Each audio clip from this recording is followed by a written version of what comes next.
to rap too. Bad boy pack this rap with the tattoos. I'm that Kill Bill that's sipping the pill, still feel real when I'm sitting looking in the mirror, still like I don't know how I'm keeping up and I do it all. A lot of people looking up to me to move it all. Computer nerds and the shooters that have been through it all, but everybody at the line of scrimmage when the duty calls. Yeah, cause we be known for that. We so cold that the flows come frozen tack. It's no joke that the show's so dope we pack. Like I done been to every motherfucking coast and back, and I done killed it. Shook hands with some of the realest and have a motherfucker convinced by the end of the sentence that that's real. Hit him with a bit of the rhythm, the venom in him, and the veterans are ready to get him, so we gon' roll it, smoke it,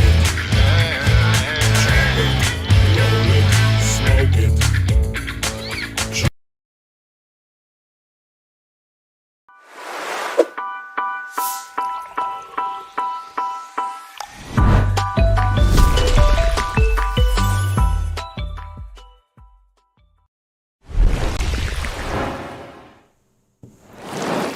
Hello everyone and welcome to my channel. This is Melouche, State 1, Alliance BXM, and what you've just seen is a little clip of Convickt, the R5 of BXM, leader of State 1, who will be with us right after All-Star match.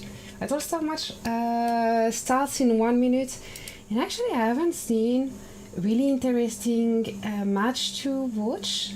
If you have maybe XYC versus XHU could be could be the one.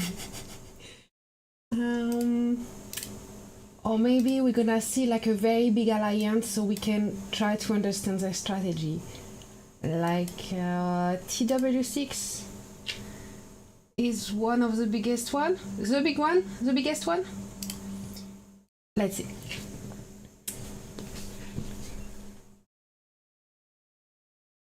Hello SBS.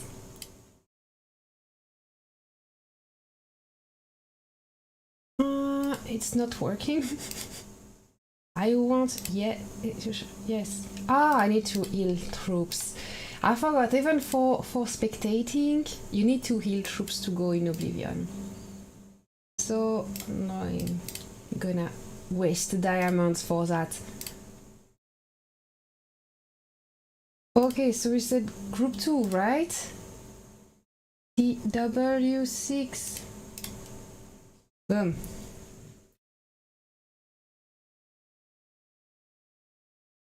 Good morning, Jenny. Why is it sending me to the tutorial? What? No? Let me hide that for a minute, because again, it seems that devs failed. Okay, go back in my base. I'm sure that I want to go to my base. Yes, I am sure. And I'm here. Perfect. This is a streamer bug. Like, they give special access to streamers, but we have the tutorial every time we enter an Oblivion match.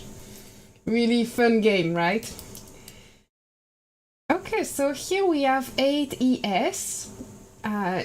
So they will be destroyed by TW6. Okay, so TW6 already own all that they can own. But the idea here is when TW6 is dominating, so whatever alliance is dominating, they will still try to test their Oblivion strategy, so we can see their Oblivion strategy in advance, so we can better understand it when it will be the time they have difficult matches. So like here we can see stuff like they start with 2 towers. They might adapt against a stronger alliance, but starting with 2 towers, oh, the game is on this side for me, okay. So starting with 2 towers means they are not defended fully against the rallies. If they garrison with super strong bases, if maybe Mars would be reinforcing, no, they have some big guys. Who is this? Super Don Earl. Facto, Karma is a bitch. Magnif. Oh, it's bigger because now there is 30 players, right? We can see some of the name here. If they have super strong player reinforcing the first 2 tower, it could be fine. Like they could handle rallies even from strong alliances. So it depends on their strategy. But if they don't reinforce fully the 2 close towers, they will be in trouble when enemy is using rallies, because with rallies you only need 4 teams to keep 2 towers totally destroyed all the time if you are winning the rallies. So you need 3 towers to counter the rally strategy. So okay, we see they build towers and new buildings are opening in 44 seconds. And here we can see, seeing the line, they are indeed doing their strategy. The strategy, they will probably keep the wall all-star because they use rally. They wouldn't need rallies against this, but they are using rallies, so they are indeed using their definitive strategy. Yeah, so here we have 2 moving. Buddy and Albuquerque. So those are 2 really big ones. You see the base skin, obviously they are big one. Hi Yoda. I should share the link of the stream to Yoda. I say hi before he's here, but share it to your chats. Okay. So I remind you for a second, I have lots of codes that the devs send me. So they were super happy that I'm gonna stream with the guests, and they send me 30 codes for crypto and skins. So you can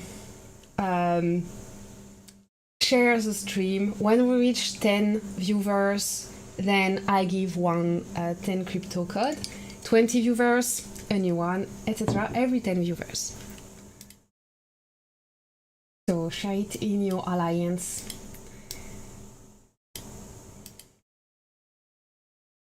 And now they have headjet going. Oh, no, I saw they moved. And now they're going on the side already. But why only 1 tower in the middle? I wonder if it's a mistake or a choice. I would assume it's not a mistake because Edget is someone who really likes doing strategy for Oblivion, and he's next to it. So I assume Edget plays this tower. Like, I have no proof because I'm not in TW6 groups, but I bet Edget is the one placing towers. And I wonder if it's a strategy. So against a very strong alliance, this could be a good strategy to have only 1 tower in the middle, because you can defend it better. Like, if your opponent is destroying your troops in a tower, if you have only 1 tower, it's like you have double people protecting it. So against a very strong alliance, doing a 1 tower rule could be good, so you are able to defend it. Let's see who is building, because now it's finished to build. So we see they had only 2 builders and they used weak players to build. So it's also something we can observe, like it's a mistake from TW6. Okay, so I explain why. They used, you see, it's a middle tower, so it's a tower you want to build fast, okay? So you want 5 APC in it, not 2, 5 APC in the middle tower, because you have to be as fast as possible to the spaceport, okay? So now it's not a big deal because the opponent is way weaker. But it's something that other big alliances will be able to use in the future. You see they are building only with 1 tower, so they are definitely doing now their a strategy that they will apply later. They can obviously adapt, maybe adapt depending on what I say. And again, I look at TW6 because I know they have a very solid strategy as a big alliance. So whatever I say, it's a mistake. all alliances make mistake, okay? So it's still a really, really good strategy because it's a really big alliance with people who are very competitive and able to plan. So we're just here to learn from it for everyone. So back to these two people building the watchtower being a mistake. So your watchtower is gonna be under attack, okay? So you want 5 APC in it, so it's built as fast as possible to reach spaceport as fast as possible, because against another big alliance you will have this problem of you know, you try to gain every second, and if you have no resistance when the key is appearing in the spaceport, if you have no resistance, you are next to the spaceport. But because they use only 2, if they have no resistance, their player will be here, 1 watchtower away from the spaceport. So against a very strong opponent, if they don't manage to destroy watchtowers, they could be in the situation where their opponent have a base next to the spaceport and they are 1 tower away from the spaceport, just because using only 2 people building the watchtower instead of 5. The other thing with having 5 people, it's like we saw when the watchtower was built, the 2 APCs we saw going back. So again, now there are only 2 APCs going back, and you see those are not the key big players. So the watchtowers building are not defended properly. Like, because they use 2 weaker players to build the towers, even this alliance, if they noticed it, they could have their strongest sending at the watchtower that are in the front and destroy it and slow down TW6 progression.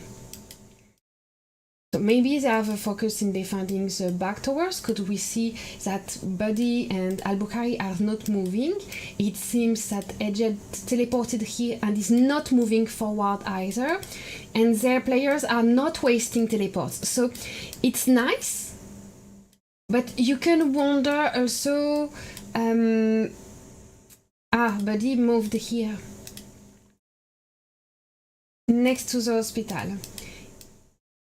So, what was I saying? Yeah, are they teleporting, forbidding their players to teleport until they reach the places that they are supposed to be at the end? So that's something we could wonder about their strategy. But we see Buddy had 1 step here and then moved to the bottom side. And there's no much interest to stay next to the hospital the whole game. Okay, we can still enter matches in the next 3 minutes. So the dev said that my account is supposed to override the limitation of Oblivion, but I love Cynthia, but I don't trust her entirely on knowing how the game works. So I'm opening another game in another window, and I will move it on my screen. And what I will do is use another base, because you see at 45 minutes left we cannot enter Oblivion anymore, and what I want to do is check if I can enter another thingy, all-star game. Wait, what's my pin already? That's that.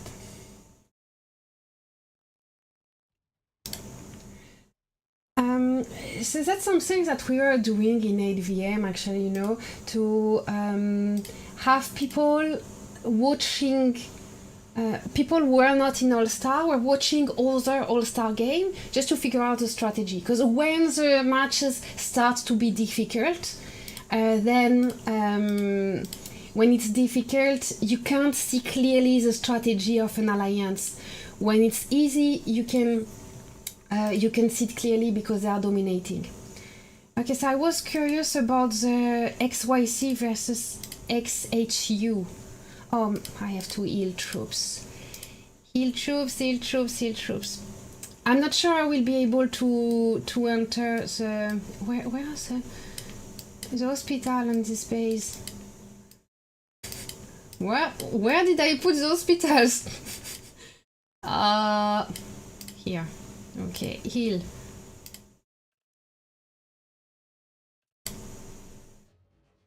Okay.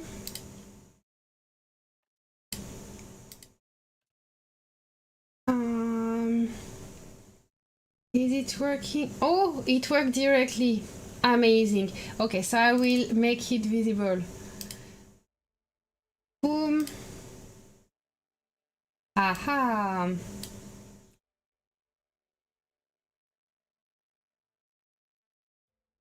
Okay, let's see what's up in this base. This is the first time it's going in Oblivion. Why is it giving me the tutorial? Yeah, I know. Oh, right, we can see how it's going. So, here in TW6, Kate is the one making the most kill, Buddy, it's like super strong players. Actually, I haven't seen... Mars is not in the game today, right? I haven't seen Mars. Oh, they didn't get 30 players. They only have 27 players.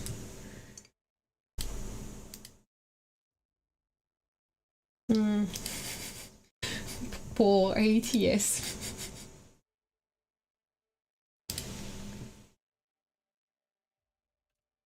Let's see how it's going here. Oh, this is a more balanced match. That's what I could expect, because XHU has Ozma, so strong players. Oh, it's a key. But XYC always had good strategy in Eden. I don't know how they changed since, but they had good strategy in Eden, so I cannot expect them. Even if they are not as strong as before, I expect them to think a little bit about strategy, you know. So XYC got the key here. Did the meteorite just appear, or they forget? It's a T2 APC. It goes fast for an APC with a key. So T2 APC to get the key is a good plan when you are not the closest, or even if you are the closest. Hi Cal! How is it going? I know the chat is quiet because many people are right now in All-Star.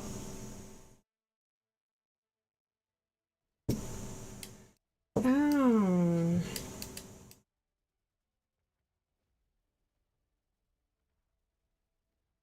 Okay, so here TW6 has the key, and here, so here XYC got the key. No, it's not over. Oh, XHU managed to kick XYC from the relay and get back the key in the center. But, so again, XYC has to take back the key. But they don't have players big enough to match Ozma, I guess. But in the meantime, XHU is too far. So they need to teleport someone here who can send... Oh, wait, someone here who can send a T2 APC here, and at some point, someone in XYC will be distracted and not manage to send a T2 APC to the spaceport in time, so XHU can take the key. But because they didn't teleport here, they are not teleporting here right now. The thing is, they are too far. So what will happen is that at some point, XYC really struggles. But at some point, XHU will be distracted and not manage to send APC in time to destroy relay, and XYC will be lucky and keep the key. But that's interesting. That's at least the fifth key that we are seeing here. Yes, are reinforcing.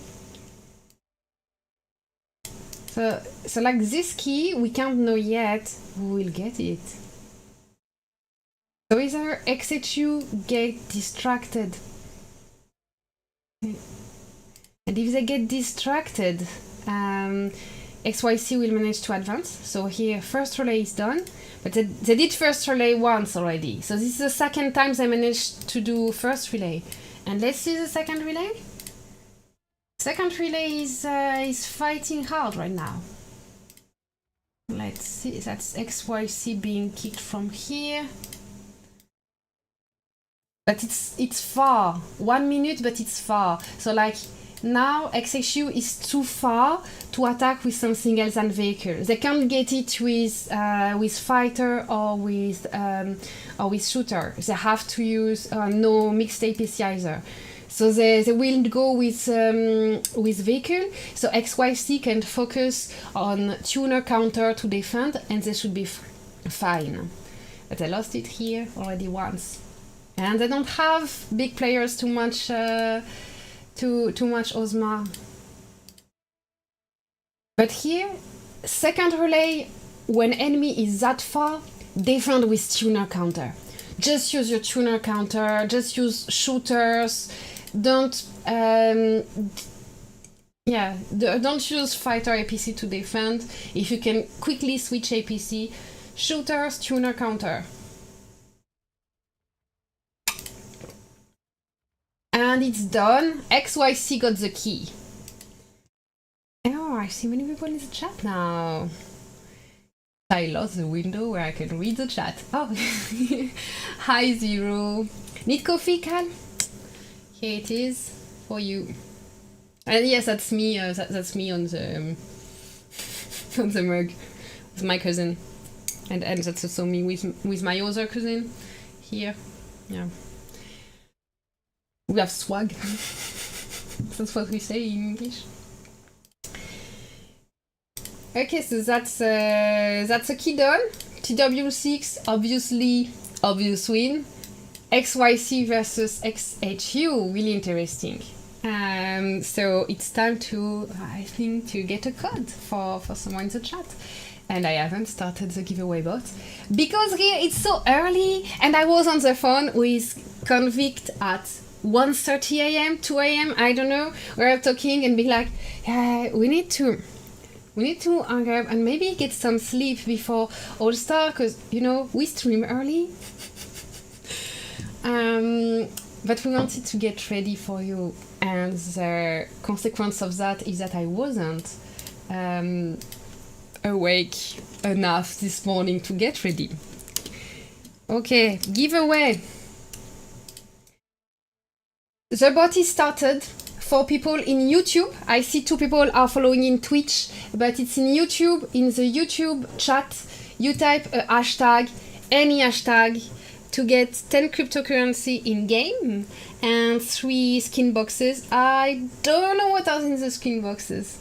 Oh, I haven't accepted devs codes. Yeah, so what did I say? Hashtag, any hashtag. Type a fun hashtag. Because I like it when you are creative. I will put an example in chat. Yeah, hashtag bedtime. Thank you, Draco, for the example. Type a hashtag, any hashtag in the chat. Make it funny, it's best. I give extra points to the funny ones. I see hashtag LSS.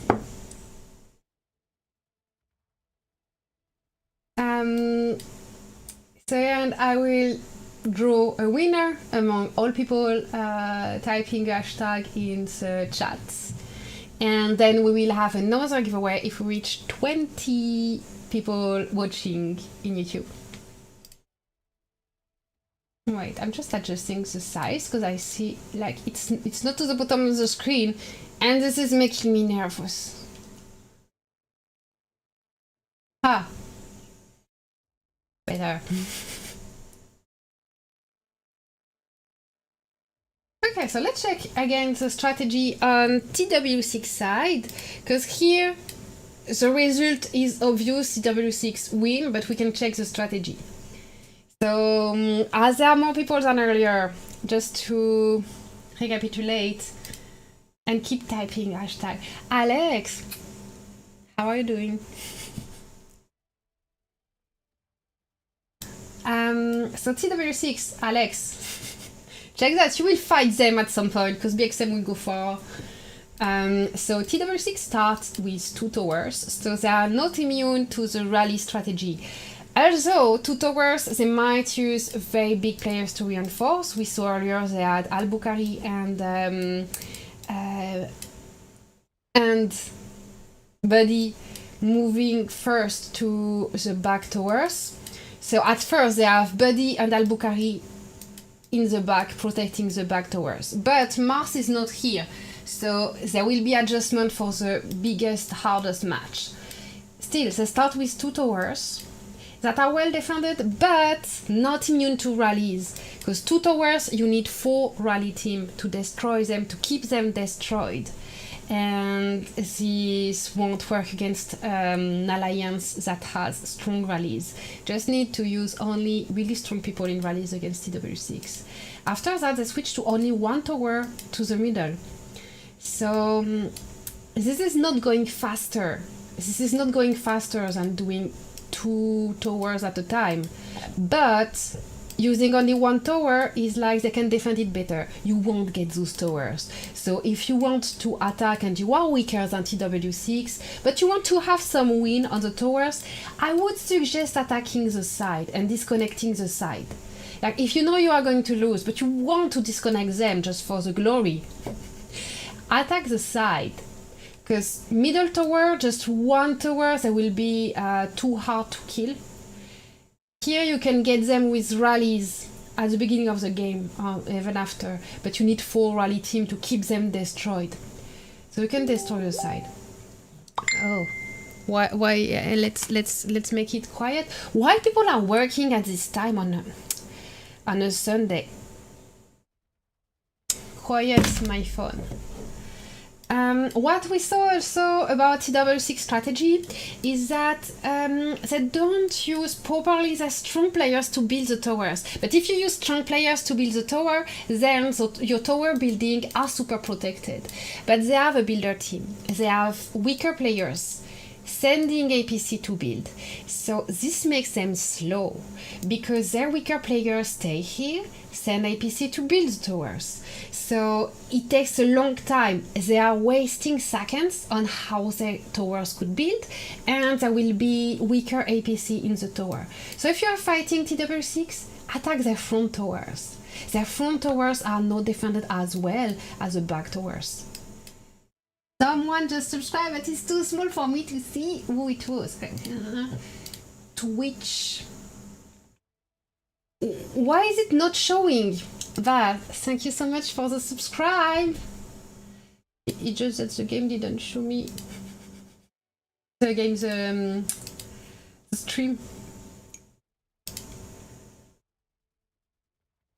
Hi Webstar, Maseko and Zaki. Hashtag tired. Oh, you're in America, right? It's hard. It's hard for people in America to do this all-star thing.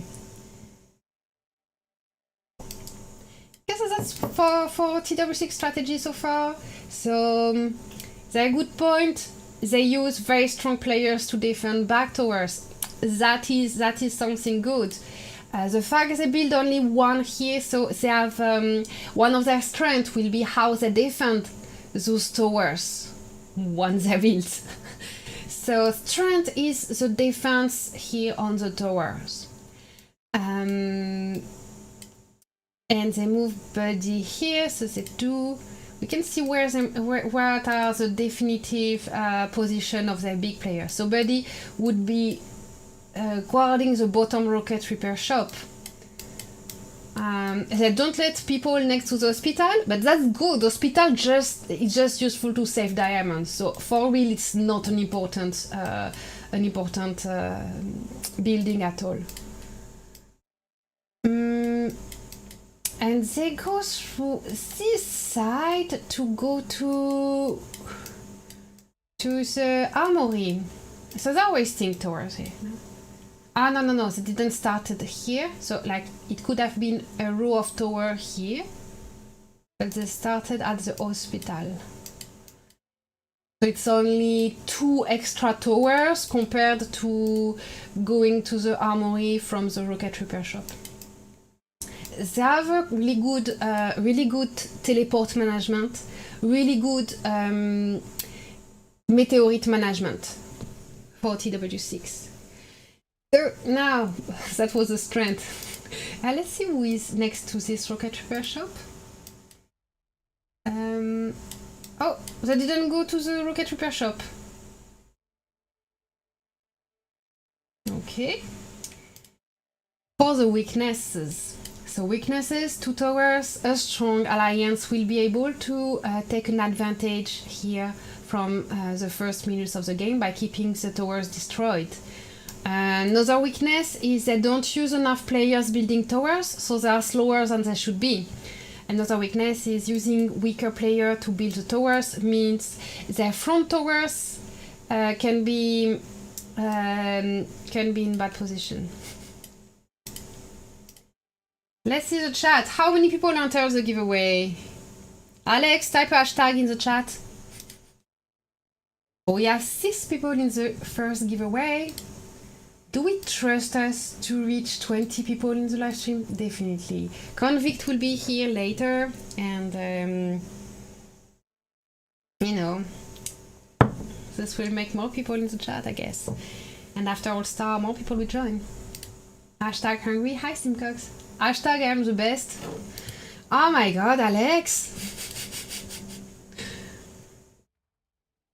Okay, hashtag MRX? What is MRX? Is this your alliance tag? What does that mean?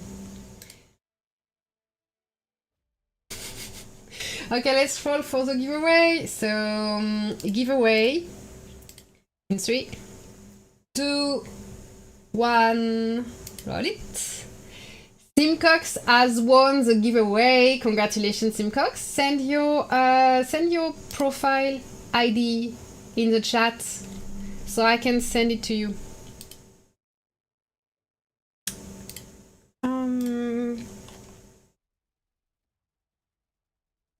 So I'm trying to find codes. All good. Actually, I haven't saved the codes Dave sent me yet.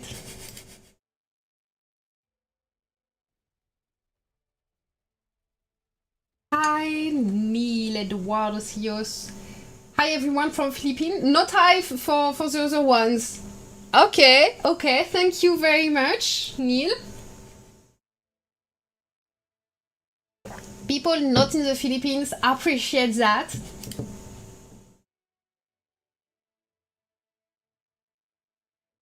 The Simcox won, but keep sharing the stream because when we reach 20 viewers, we send another code. Hi, Martin. How is it going?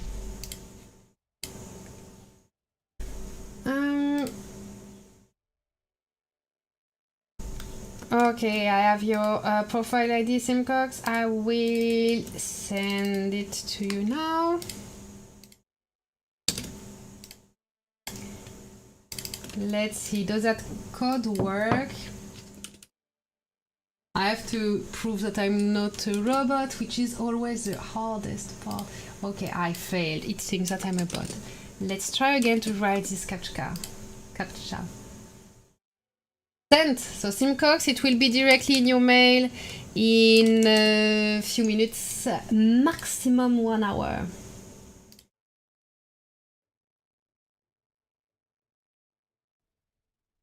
Won't it work right now, like on a Sunday? Okay,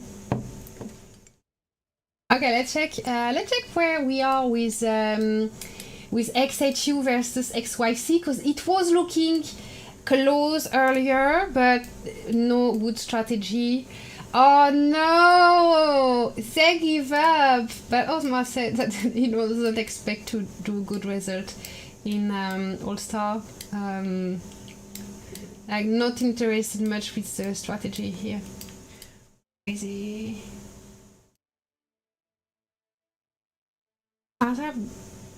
Can we?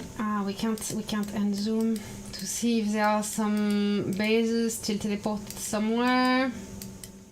No.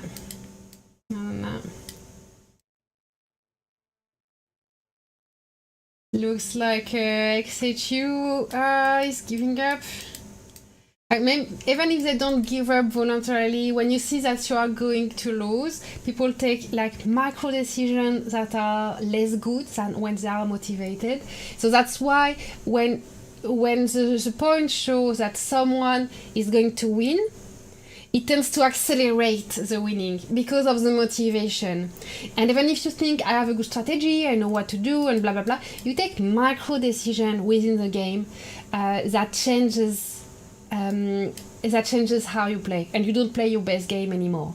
That can be taking a few seconds more to send an APC, that can be making different choices, and you think you're still doing your strategy, but when you think you are going to lose and you're really sure of it, you take different decisions. That's just how it is. Brain, hi Infamous, and hi Hamad. Good, and you? Glad to see you here. In Oblivion, getting destroyed. Yes, Uncox, you get destroyed in Oblivion, but you get 10 crypto for it. That's really good. And in one more person on YouTube, at 20 viewers, we send another code. So, I think you should share the stream in your Alliance chat.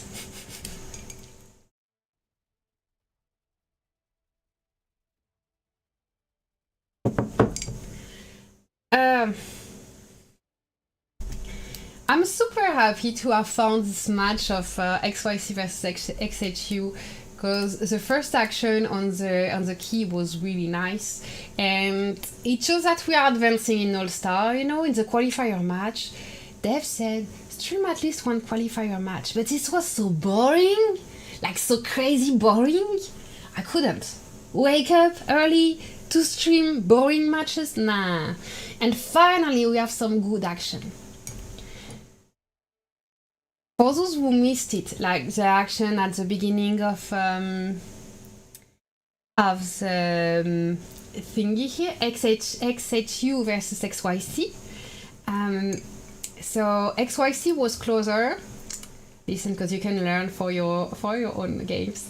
So XYC was closer, so they had an advantage, and they had T2 APC, so they could quickly take the key. But XHU has stronger bases, so they kept attacking the relays and winning. So XYC had to take back the key like 5 times. They took it to the second relay 2 or 3 times. So there was lots of keys exchanged here. The thing is, if XHU has towers until here, so as long as XYC was focused enough on the T2, they were guaranteed to get the key like every time.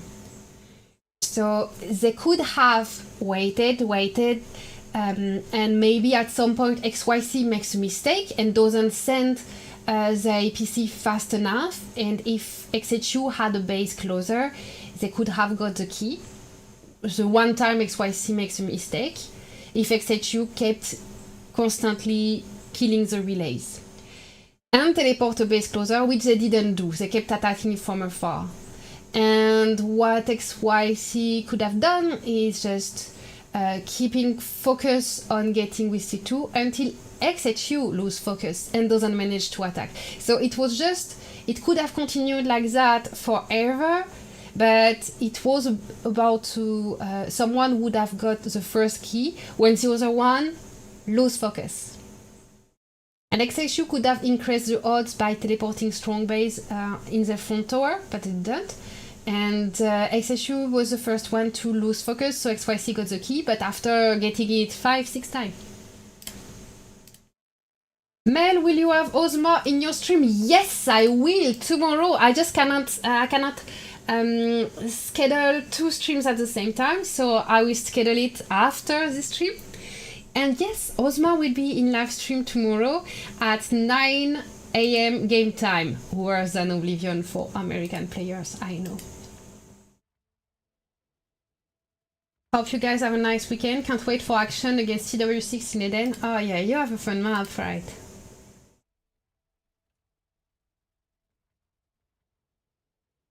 Okay, time for a new key here.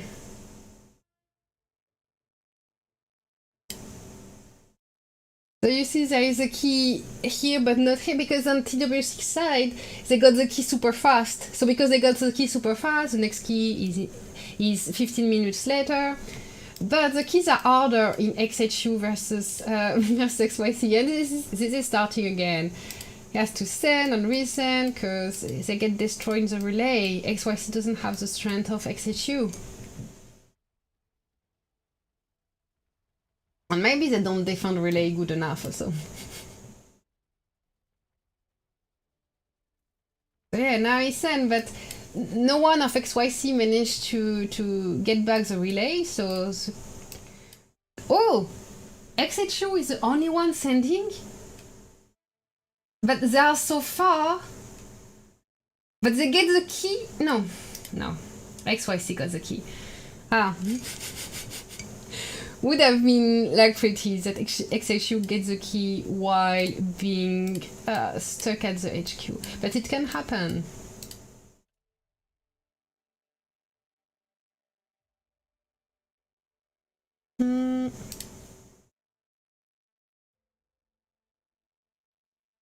Alex, what you think about new shooter? Alvita sucks. He reconstructed the new shooter. I don't know if it was in his used ABC. Okay, I don't want to be mean, but you are not doing amazing at sharing the stream. I see we reached 19 people and now we are 17, so I will have to share it myself. And the Oblivion matches are getting boring, and as you know, this is very early in the morning for me, so that means that I wasn't ready for the live at all. Oh! Last Shelter shared my stream. Huh.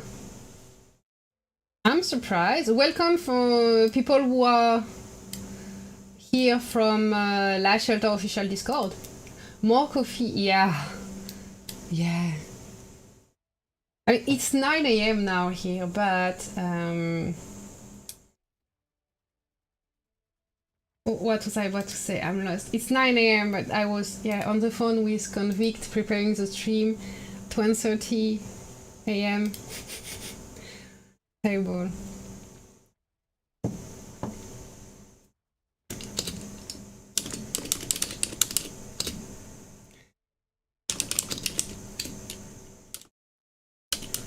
Okay, code giveaway every 10 viewers. Joining. Stream guest. Convickt. VXM R5. Hip-hop artist.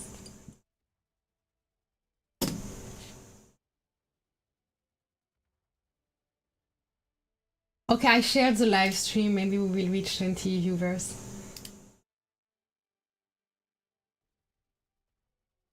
Good time to take third or fourth coffee.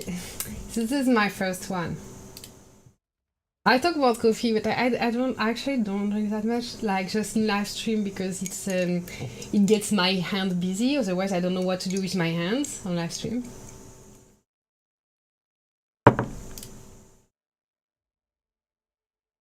Oh,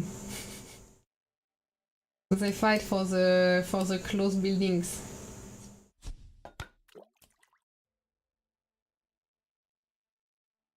Thank you for the subscribe. Welcome to my channel.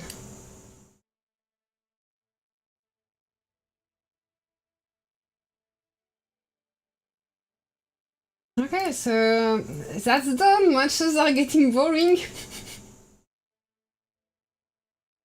But I'm glad to see XHU versus XYC wasn't that boring. That is super bad with the crater. Every time I unzoom, I see empty craters. They are not very focused. Let's see how many players immobilized. So if we're looking at XYZ, they managed to mobilize 18 members. That's bad. Like even when Oblivion was not 30 players, you should have 20 players. 18 players is bad for All-Star. 18 players on XHU2. Here ATS got 13 players. Poor ATS. Seriously, poor ATS. Hello, MJ. Welcome. Hello, Alex. If you're watching, like our stream, thank you, Infamous. Your first time here, welcome. Which state are you from? We're watching Oblivion matches, but now they're getting boring. You know, it's still the early matches of All-Star, so matchmaking is bad. But I must say, TW6 only had... wait, should I move? 27 players. Oh, that's bad. But I guess it's super hard to get 30 players. But you have 30 players, you have 10 backups. You shouldn't be, as a top alliance, you shouldn't be at 27 players. And I guess when I try to explain my strategy for Oblivion to someone, the first really important thing, the first point that I make is communication, like communication, and how you say, like it works, an advice that works for work and for game is actually the biggest and most common mistake in communication is thinking that it already happened. So like you will have maybe you are for sharing about Oblivion in a line group, for instance. So they type in a line group, hey guys, we will have Oblivion game at this time. Please tell us if you want to participate.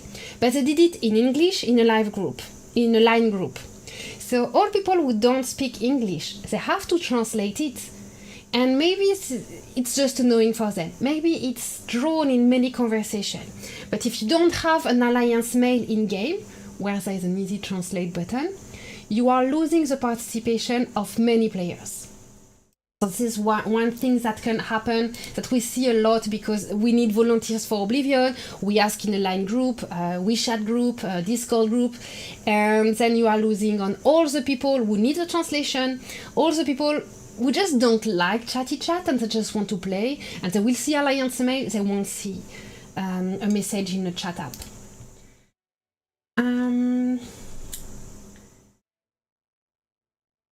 Farouk, are you here? I haven't seen him.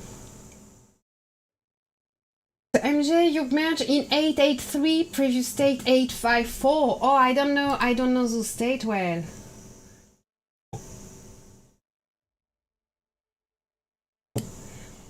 I've played the youngest state I have played in is 676. So we fought some people in Eden that were in younger states, but not many. And now I'm in state 1, so we won't see each other on the map for the moment.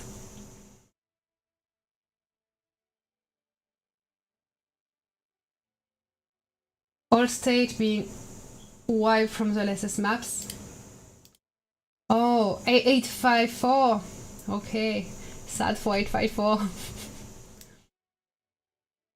I guess I was saying about communication because you want 30 players here, you want 30 players. You can't afford in All-Star not have 30 players because if you are against an alliance that communicates well, you can be stronger, they will have more players, so they have more APC on the map, so they have an advantage. That is huge in Oblivion. So yeah, talk in Alliance chat, in line with chat Discord to get volunteers, but also send a mail.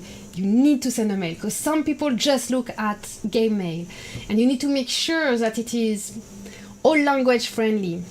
For instance, if you make like a pretty image and all that, this is pretty, but you can't copy paste in translator, so you are losing everyone who is not speaking English.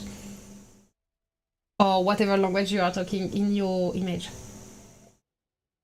you need alerts, you need pin message, you need alliance mail.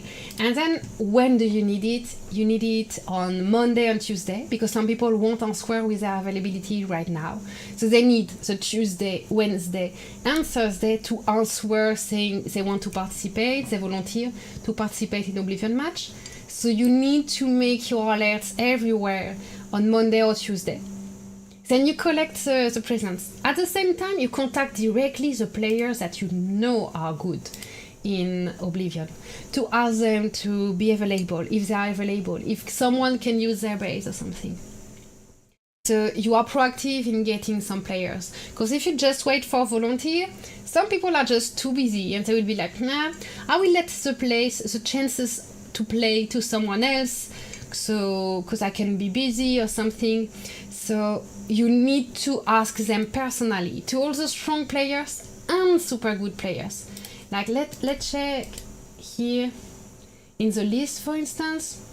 You see strong players, but some I don't know. I think wait, this side. I think those are not necessarily as strong as the ones around them. Karma is a bit... I'm not sure that's very strong players compared to the other ones. Like Buddy is obviously way stronger. And they managed to make points, so that means they are moving their APC more. It doesn't mean...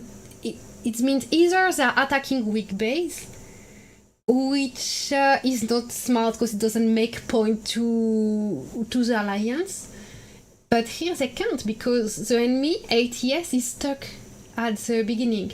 So people scoring are those who are good at moving their APC at the right place and keep their APC moving, not waiting in the base. So those are valuable players for Oblivion. So not only you have to contact the strongest player to make sure they play Oblivion, but also those kind of valuable players. Hi Devesh! Hope you remember. Oh, Dev! That's you! Welcome! I think it's the first time I see you in the chat here. Welcome! Ready to buy a new base? Thank you for coming in my live stream. I appreciate that a lot. And to make it better, we reached 20 people in YouTube. So 20 people in YouTube means, hi Keros, that I reset the persons who participate in the wait. Trying to fix. I'm trying to fix the giveaway. Okay, give me a second. I will restart the giveaway. Give me a second before typing hashtag. Hashtags are not counting yet. I give double chance to people who are channel members, so who have a subscription to the channel. If you want to subscribe, this is in the bottom right corner. If you are not subscribed, if you are not a paying member of the channel, this is fine. You still participate. You just have one more chance to win. That's all. Giveaway started. Type a hashtag in the chat, any hashtag you want. If it's funny, I prefer it.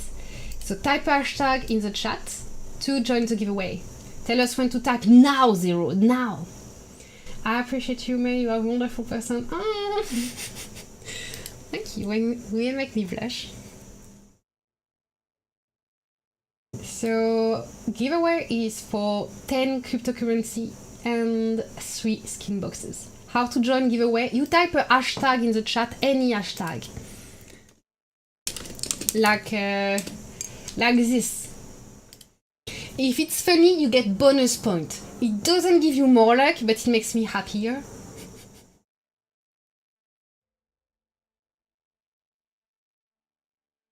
Hi, Ruben.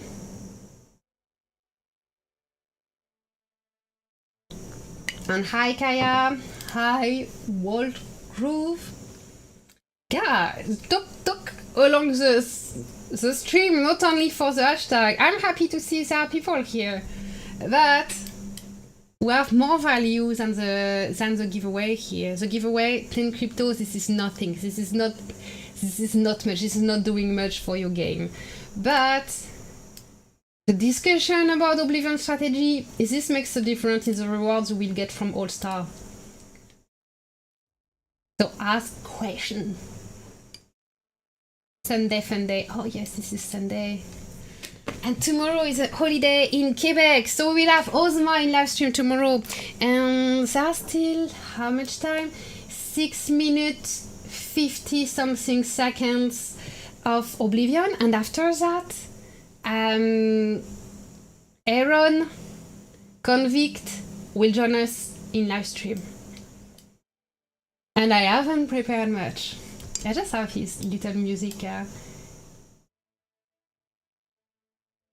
Hashtag coffee time cause of men. What time is it for you in Famous? It's 9:20. It's not so early, but yeah. I just have a little thought for all people who are in west coast of America, and for who All Star Oblivion is 5 a.m.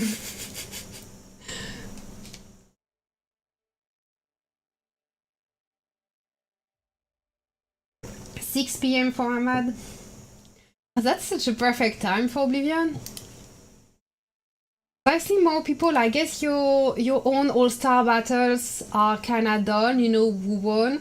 Did you make your 10,000 points? Make your 10,000 points because you get more super tickets. And in All Stars there is also a ranking for a few things that give extra title to display on your profile, like person who killed the most or stuff like that. Reset is 3 a.m. for me, so no sympathy. Yeah, okay, 3 a.m. reset means every day. Yeah, I'm sorry for you, guys. Okay, so a little start for all people in Europe or Africa who have a really, really bad reset time forever, every day, and are still here after 5 years. Some of them with no pilot, logging on every day at 3 a.m. or 4 a.m. We appreciate your dedication a lot. I mean, this deserves a clip from. I have a clip from Ayron that I will run you for all people who wake up at 3 a.m. every day for reset, and I will use that time to go refill my coffee. I'll be back in a minute with the giveaway. Enjoy this clip from Convickt, Air 5 of BXM, and hip-hop artist in the real life. Who would've thought that dude would've brought that scripture that was cold? Now he moving a lot cause dude really got that vision that is gold. Boy, he dedicated. Yeah, boy, he dedicated. Yeah, I say who would've thought that dude would've brought such fire to that map? Now he's moving a lot cause dude really got that lighter in that gas. Boy, he dedicated. Yeah, boy, he dedicated.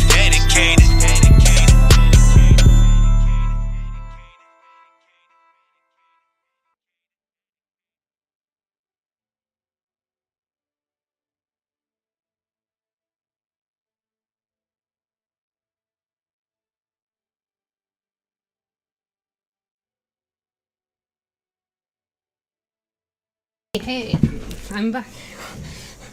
I got water, but no coffee. I thought it would be too long without you. We have 3 minutes. We have P seconds left. PPI, pi. How you say that in English?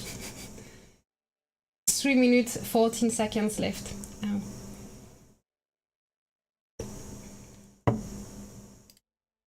And 11 people typed a hashtag. I will tell you the favorite. Hashtag love the song. Thank you, MJ. So this is my Air 5 Convickt. He will be in live stream after his All-Star match. We prepared until calling at 1:30 in the morning, that night. So he's prepared. I'm not, because I said, yeah, no problem, I prepared the live stream. Then I hung up and I slept. And I woke up. It was hard this morning. Anyway, he will be here. And we will talk about how to R5 that stuff, but also about his base that is quite big. So what kind of pack you buy when you're a big base, and how, no, not to waste money or something. But also about how he plays, how he leads. Some discussion maybe about migration and all-star, and about real life, how you balance all that, because you know, when you lead an alliance or when you have a big base, it's lots of online time. Yeah, so let's go for the giveaway now. In 3, 2, 1, roll it. Walt Grove has won the giveaway. Congratulations, Walt. Send your profile ID in the chat. So the profile ID that you get in-game on your profile, you have an ID in the top right corner. You click on it, it's copied, send it in the chat, so I can send you 10 cryptocurrency and 3 skin boxes directly in-game. The 10 crypto can be exchanged for any pack of $5 or $10.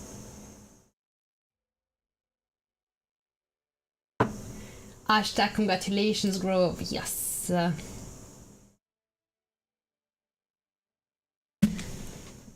So Walt, I wait for your profile ID. Hi Jarvis, boo. Ah, I'm so scared. 30 seconds stuck in Oblivion. Oh, okay. Yeah, of course. You forgiven. Oh, we give it to someone else. I mean, you still get it if you win.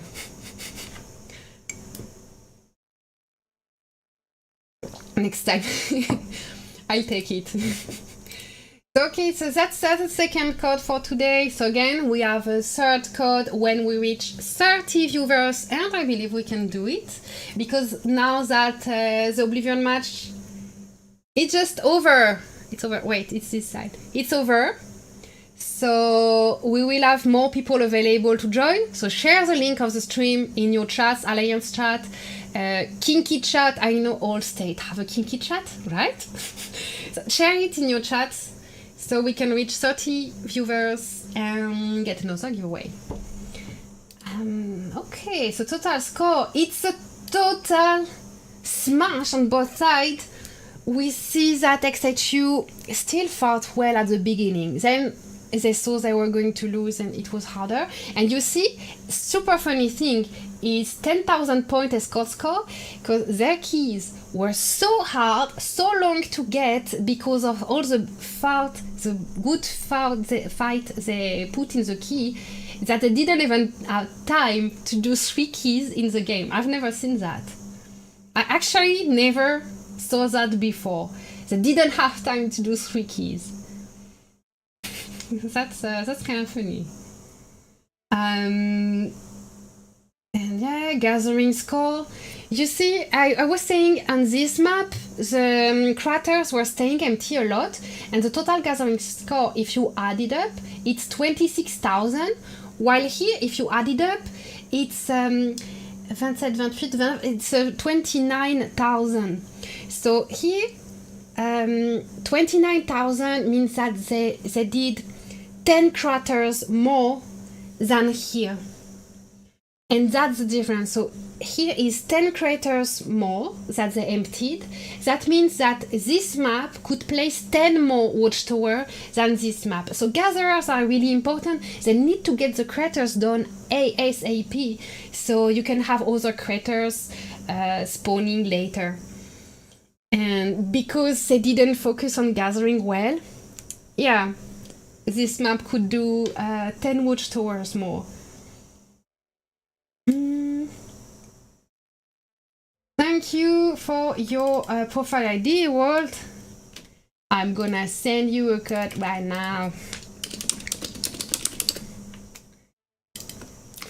I smashed my keyboard. Sorry for the noise of the keyboard. Okay, so that's the hard part. Really hardest part of doing giveaway is proving the website that I'm not a robot. So that's the dev's website, so that's captcha. That's the M. I'm sure this one I have no idea. Let's say it's a Z. Hopefully it will send the code still.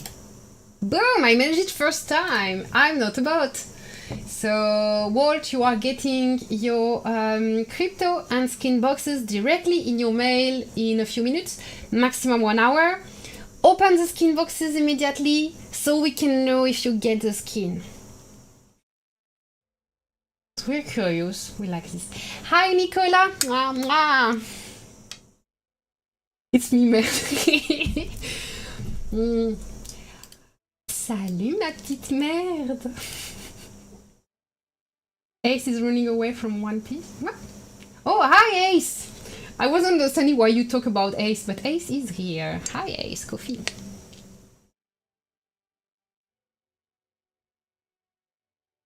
So our next giveaway is when we reach 30 viewers, and I believe we can do it because Convickt will join. And I should prepare. I forgot to prepare for when Convickt join. Help me. So I need some sort of that kind of things, right? Okay. Oh, that's so weird. I don't hear myself. I'm annoyed with this. But I don't need it yet. He's not here. New subscriber, and I can't. Stefan, welcome. Welcome to my channel. As you see, I am not prepared, but don't worry, it will be fine. We just plug that in and make sure that I will hear Convickt here. And again, at 1:30 in the morning, we were like, yeah, we're so good at getting prepared. You see, we are talking in advance, we make calls. It's like our third call preparing the live stream. And yet, I don't do preparation. Chili can go. Yeah, Nicola, he's coming. Oh, he read my messages. So that's a good sign. He's coming soon. I'm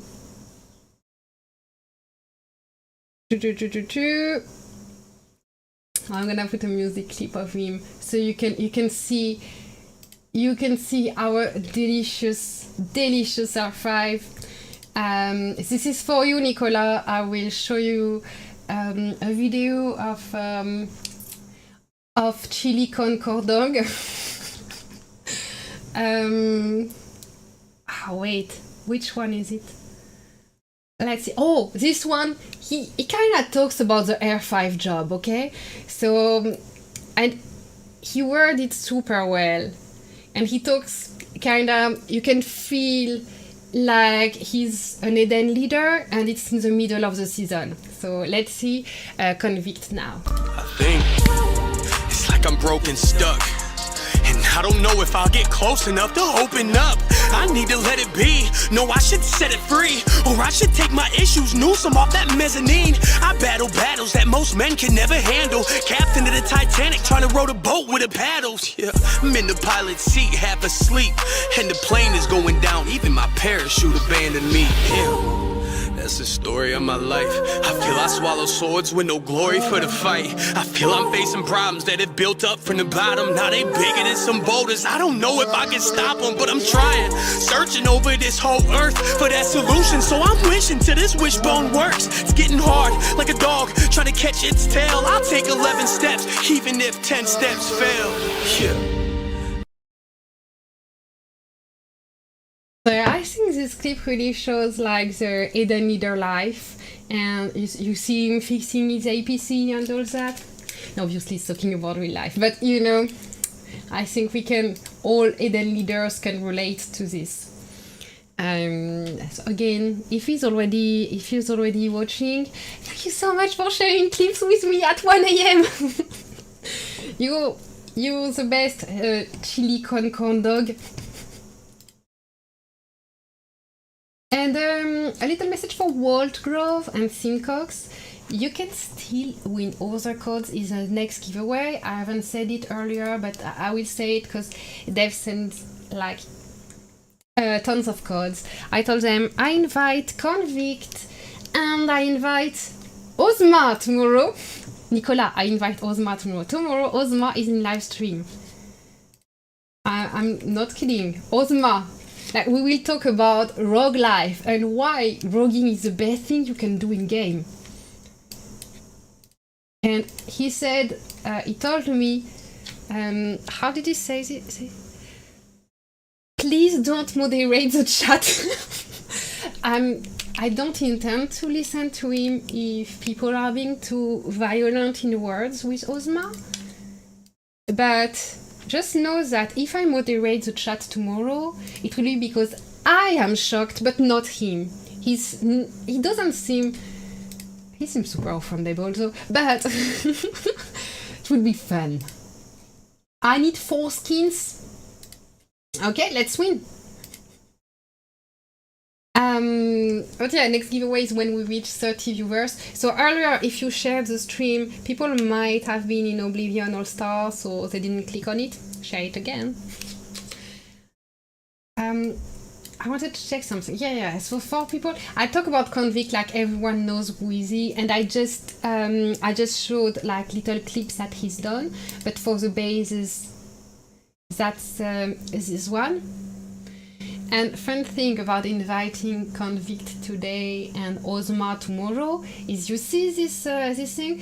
If you have never won the LC of another state, maybe you don't know, but in Clash of Zones, if you occupy the enemy LC, you get this little thing, a Conqueror badge for a week that gives you plus 50% might in this specific state.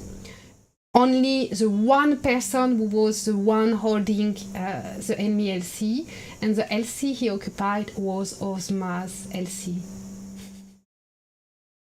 So that little bit of drama.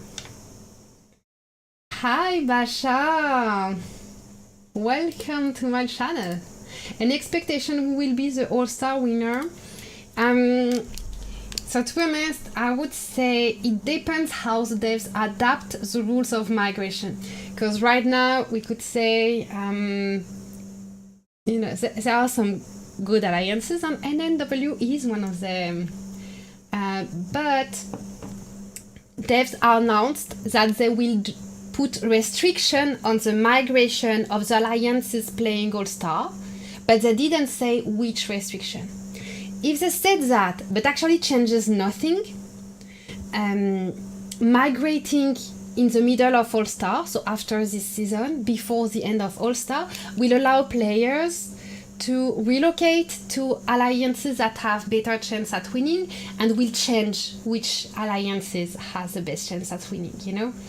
So if devs change nothing, I would say the winner will be the one winning the migration game after this season. If devs change something, then I don't know. If they limit migration, I guess we have some alliances with a good chance at winning, and that would be MKC? I would bet on MKC because they are so organized and they have 2 super strong bases. And I see MKC. I can see them winning over TW6 and NNW. I don't know. NNW and TW6 are also good bet. For NNW, I guess I don't know if they managed to mobilize 30 members. Have you managed to mobilize 30 members in your Oblivion battle? Because that will be where the difference will, where we will make the difference for the top alliances. We just saw TW6 mobilizing only 27 members. You select 30 members as main force. You select 10 backups, and they have only 27 members in Oblivion. That's not right. So between TW6, NKC, NNW, and even AVC, I don't think they will win because they don't have enough big players, but AVC will go very far and surprise everyone, like they always do. When BXM can go far, but I don't think BXM has a chance of winning at all. Ron is getting ready. Yes, he said, just got my coffee, be ready in a couple minutes. I will put a heart on this statement.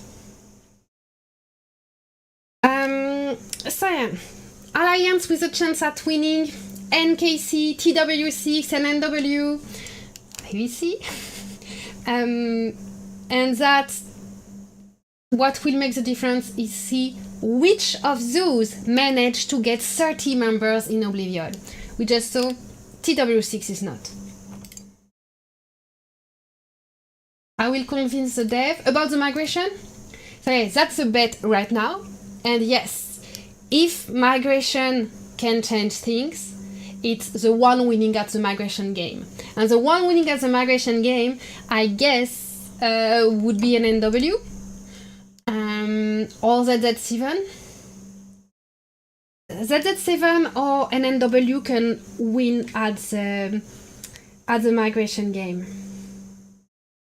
Also, if they go in a younger bracket, they might be disqualified for All-Star.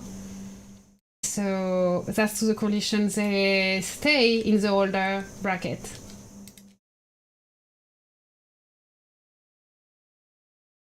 Oh, Convickt is here. Okay. So right now you will see the technical part. The technical part of the stream, because I need to have his webcam on stream, so which is not easy, and I need to call him. Let's see. Call. Wait, it's not working? Yes. Do you want to call Convickt? Yes, I want to call Convickt. And I will add his... How do I do that already?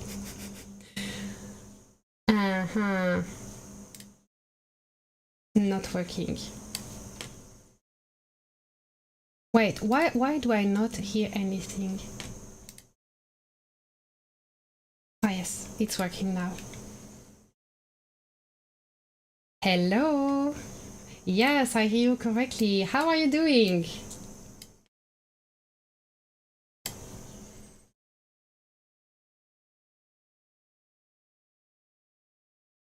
Yes, I'm trying to set it up right now, because obviously when I said, yeah, it's amazing we can get ready in advance, I was lying, I didn't prepare. No, that's fine, you're on screen. I hear you in double, why? Why do I hear you in double when I start the thing? Talk? No, it's not on your side, it's on mine. Wait. Ah, no, it's on your side, actually.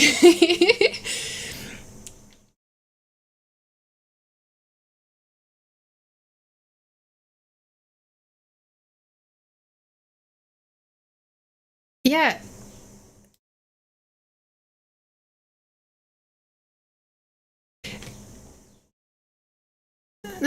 No, this works. You are on screen. The thing is, maybe you use speakerphone.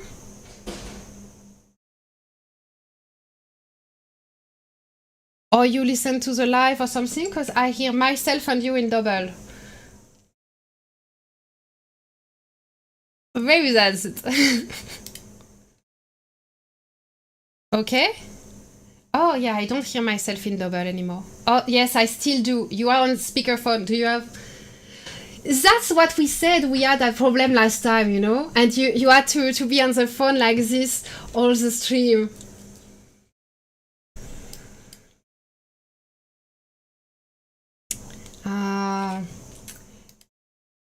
Yeah. Talk now?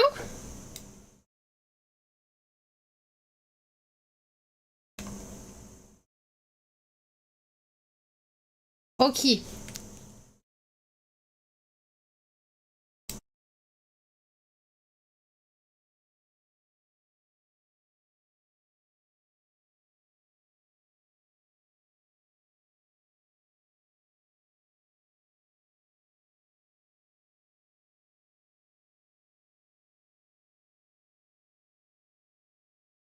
Yeah, there is always a live problem all the time, but I see now the problem, it's on my side. It's on my side, actually. It wasn't you.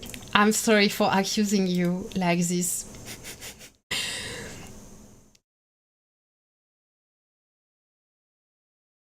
It's yeah, it's I'm not using the same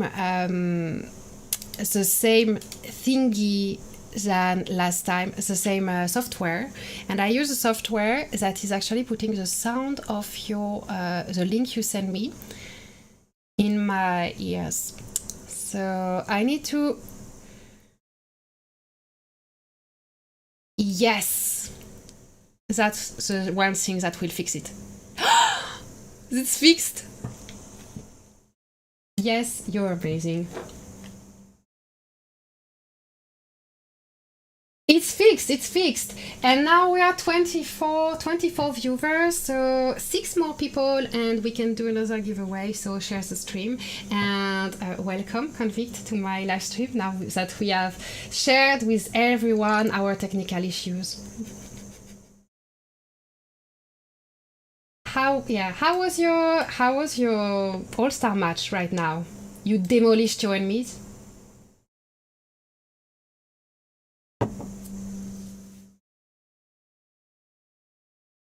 Boring. Yeah,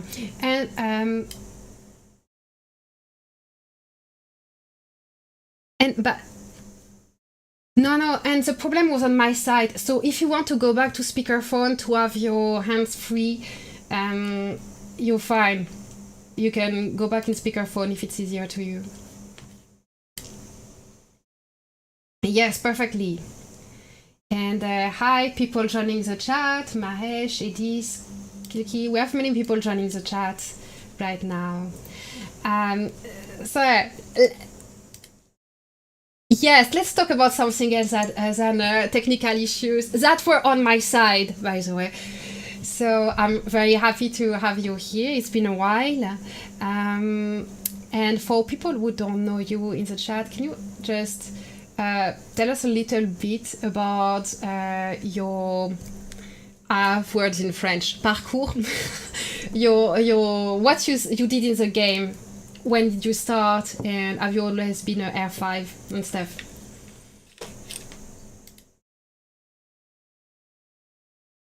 Oh, wait a second. I still had a technical issue. Wait a second. You have no sound for people, and it's on my side. Oh, you're fine. Now it's good. Now it's good. So you can talk. They will hear you correctly. You were saying you're Convickt and you are 5. Okay. Y'all can hear me now, right? They hear you perfectly. Perfect. All right. So yeah, I'm in the game. I'm Convickt, BX Sims R5. Been playing the game about honestly lost track pretty much ever since I feel like it dropped 5 years now, maybe coming up on 6 in the area of that. But started off in state 311, tiny small alliance as all. It was BXM and TPI actually. TPI used to be definitely a mega house back in the day. Grew up there in that state for I don't know, probably the majority of my playtime, to be honest with you. 3-4 years. And then as the alliances grew, BXM and TPI completely, we kind of became almost level with each other. They had Jay, which was a complete powerhouse. Shouts out to Jay, one of the most humble whales I've ever met in my life. But in a sense of like size for the state, we were give or take, the same size, and we just kept both growing. Well, what ended up eternally happening with 311 was we had 2 big alliances that were both recruiting, in a heavier term. And Well, as you know, with a closed state, 15 people, it's kind of hard to, share it with two big alliances like that. So Right. what we decided to do was actually move to state one. We seen that was a dead state. We noticed the KE wasn't 3 days anymore like it used to be. I don't know, maybe a year or so ago. I don't know however long that devs changed that. But moved to state one, dead state, locked the state within a season, which kind of, we didn't want to happen, but it Yeah, we did happened. that. And yeah, which makes no sense because, we literally have just our alliance there. And then our secondary alliance, Haas came with us. And then I know FUX was there, which was, a generally smaller alliance at the time that we moved. And, we've just been kind of holding down in state one. I like it there. It's the first state ever created. It's pretty much LSS's history, if I may. Super easy to find. But the biggest reason that we wanted state one was because, when in terms of migration into us, no matter where you're coming from in the servers at that point in time, 10 tickets. You're always going to migrate down to us, whereas, when you migrate up, it's 15 tickets. So we just thought it was a pretty cool little incentive for our migrators and stuff like that. I mean, as you know, them extra Definitely. 5 tickets can be a pain in the butt sometimes. Yeah, and it's like it's like following kind of trends in migration. Like at some point, the trend was to make super states, and going alone in a state would make sense to keep the state open. But then it changed, and everyone wants to be alone in their state. So a state like state one is locking. And now, so people used to want to go to older states, so it cost only 10 tickets. And now people want to migrate to younger states, right? Yes, correct.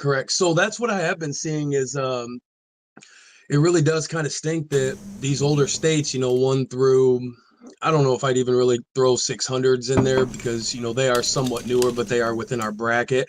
But it's just coming down to a repetitive cycle every single season. You have your main top 5 or 6 alliances, that everybody knows of.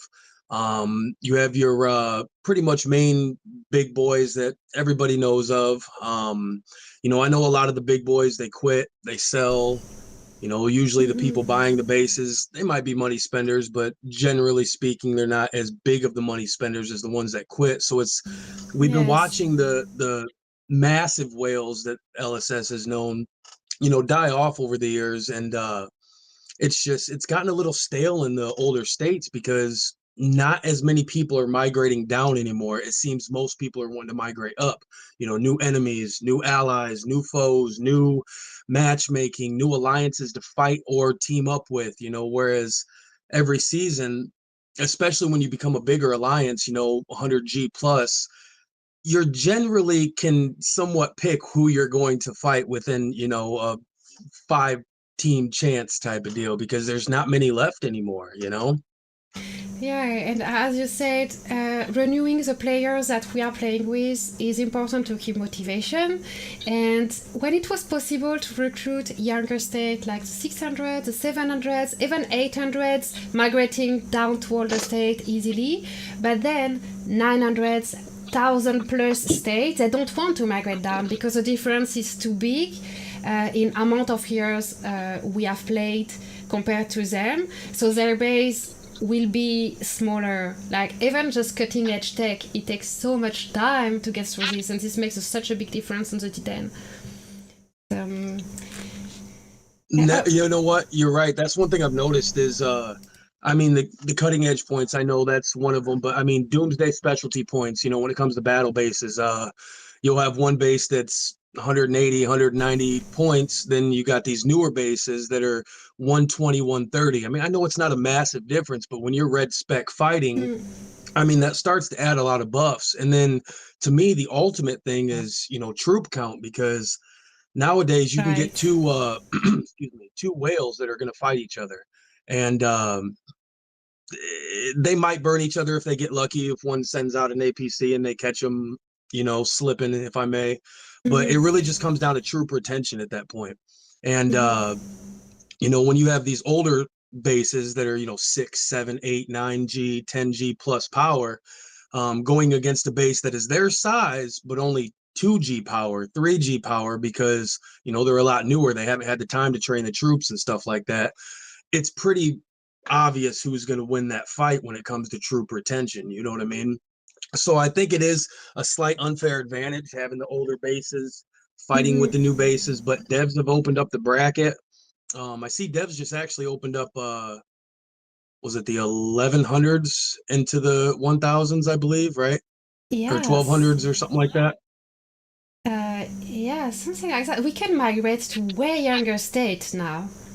So Yeah, that's it crazy. can I seen make that. like old alliances go to newer brackets because we can't manage to get a newer player here. We're gonna be able to come to them. I just want to take 1 second to first tell you that many people in the chat tell you hi, and they're sending way more hearts in the chat than when I'm alone. I see lots of little hearts flying on the screen. So I think that's for you. And also we reached 30 players. So everyone, you can type a hashtag in the chat to join a giveaway for 10 cryptocurrency and 3 skin boxes. Sorry, I let you speak for the little hearts. Well, no, yeah, I just definitely want to shout out everybody in the community. That's super cool that y'all is tuning in, showing love. Like I said, you know, we all are LSS nerds. We're super addicted to this game. I love the game, I can't lie, even though it takes up 90% of my life. But massive shout out to y'all, man. You guys, all of us is what keeps the excuse me, keeps the community going, keeps the game alive, you know, because honestly, at the end of the day, it's all about the people in the game. It's all about the community. I mean, heck, if I didn't have the friendships I've made in this game, I definitely wouldn't still be sticking around here. I thought I was downloading a zombie game to just have some pastime play on, and I downloaded a lifestyle. So yeah, people are starting to send the hashtag. So to join the giveaway, you type any hashtag, and we like them funny. So you see, first hashtag is Alex, hashtag sex, hashtag LSS like a drug. So yeah, you inspired them, obviously. There is a question in the chat, and if you don't want to answer, that's fine, because I know this is a sensitive topic, even for me. So someone is asking about DRUZADER base, and if you know what happened with DRUZADER base. Okay, no, I would like to touch that topic. Yes, I'm glad that was brought up, because one of our buddies hit me up with a bunch of screenshots 2-3 days ago. What is it? 573, I think his base is in, if I remember. I know it's in the 47S Alliance. Yeah. But so this is the story on Drew's base, and I 100% can confidently say this is exactly what happened at this point. After seeing many screenshots, after talking with the devs, after getting confirmation with the devs of IP address logins and this and that, and talking with the original owner. So the original base was Panda from GBX 201, okay? Big player, big money spender back in the day. Well, at one point, I think 4 or 5 seasons ago, he planned on quitting, or selling, I should say. And he sold to one of our friends in BXM. His name was Lausel. So Lausel bought the base from him, had it for 2-3 seasons at least. Yeah, 6 months. And then Lausel, right? I believe it was about 2 or 3 seasons Lausel was with us. And after that, Lausel wanted to plan on, you know, selling, and, you know, a lot of these big money players, it is hard for them to play because they're generally super busy people, you know. So yeah, they get a lot of pilots, get all that, but if they're spending all this money and all this, you know, effort to a base that they can't really play, I understand why they want to sell at the end of the day. So then our buddy DRUZADER, which, let me be very clear, this is a guy that would give you the shirt off his back. This is a guy that would walk 100 miles for somebody. He is probably one of the most humble people I've ever seen in my life. Just an all-around great guy. I'm dead serious about this. I totally agree with that. Yeah, great person, you know, just always the life of the Alliance, always positive, even through the negativity and stress, still positive. So, great player. And DRUZADER himself, I'm not going to call him a whale, but he was a big money player. You know, he was not afraid to spend what was needed. So he then purchased the original Panda base. Now at this point was Lausel's base, and DRUZADER was in BXM with us. So again, DRUZADER purchases Lausel's base, and now mind you, this base came with no email. Okay, when Panda sold it to Lausel, there was no email, but Panda was very, very known in the community. Everybody pretty much vouched for him and all that type of stuff. So DRUZADER had it. What, maybe 2 months? I mean, it wasn't long. I don't think he even got to play a season with it, unfortunately. And let me get out of this ad. Yeah, it took like 1 week before it happened. Just a few days, yes. yeah. And then all of a sudden, I'll never freaking forget it. I logged into line chat, as I usually log line before the game, just to kind of get updates. And I see our chat just blowing up. And I'm like, you know, what the hell's going on? All this. And I see everybody sending screenshots at Drew's bases in 573, and it was like some Chinese, Japanese names, and it was like what's the word I'm looking for? Like sarcastic names, meaning like yes. ha ha f you type of names. I don't remember exactly the names that it was, but pretty much gloating that the base has been stolen. You know, they took his base and then migrated it. Well, immediately we didn't know what happened. We didn't know if a middleman got involved and did something silly. We didn't know if other people got involved. We didn't know if the original owner was. So at that point, we're just scrambling. The community actually banded up. And just 1 second, so people who don't know the base, we are talking about a big player. Do you remember the kind of price the base was valued at that point? I think it was something like $15,000 or I'm not sure. I want to say Lausel bought it for around 15, give or take. And then he sold it to Drew on a little bit of a better deal. I want to say around maybe 11. And we're still talking about more money that most people, many people in the chat don't have that kind of money on their bank account. And this is the kind of money that was involved in this deal. Yes. And it's, again, it's horrible to happen to I mean, I don't want to see it to happen to anybody. Let me be very clear before I say my next statement. I don't want to see this happen to anybody in the community, but it was just such a knife in the stomach to see it happen to Drew, because the type of person he was. If any of you guys knew DRUZADER from either previous states where he came from or within BXM, you guys know he was a great guy.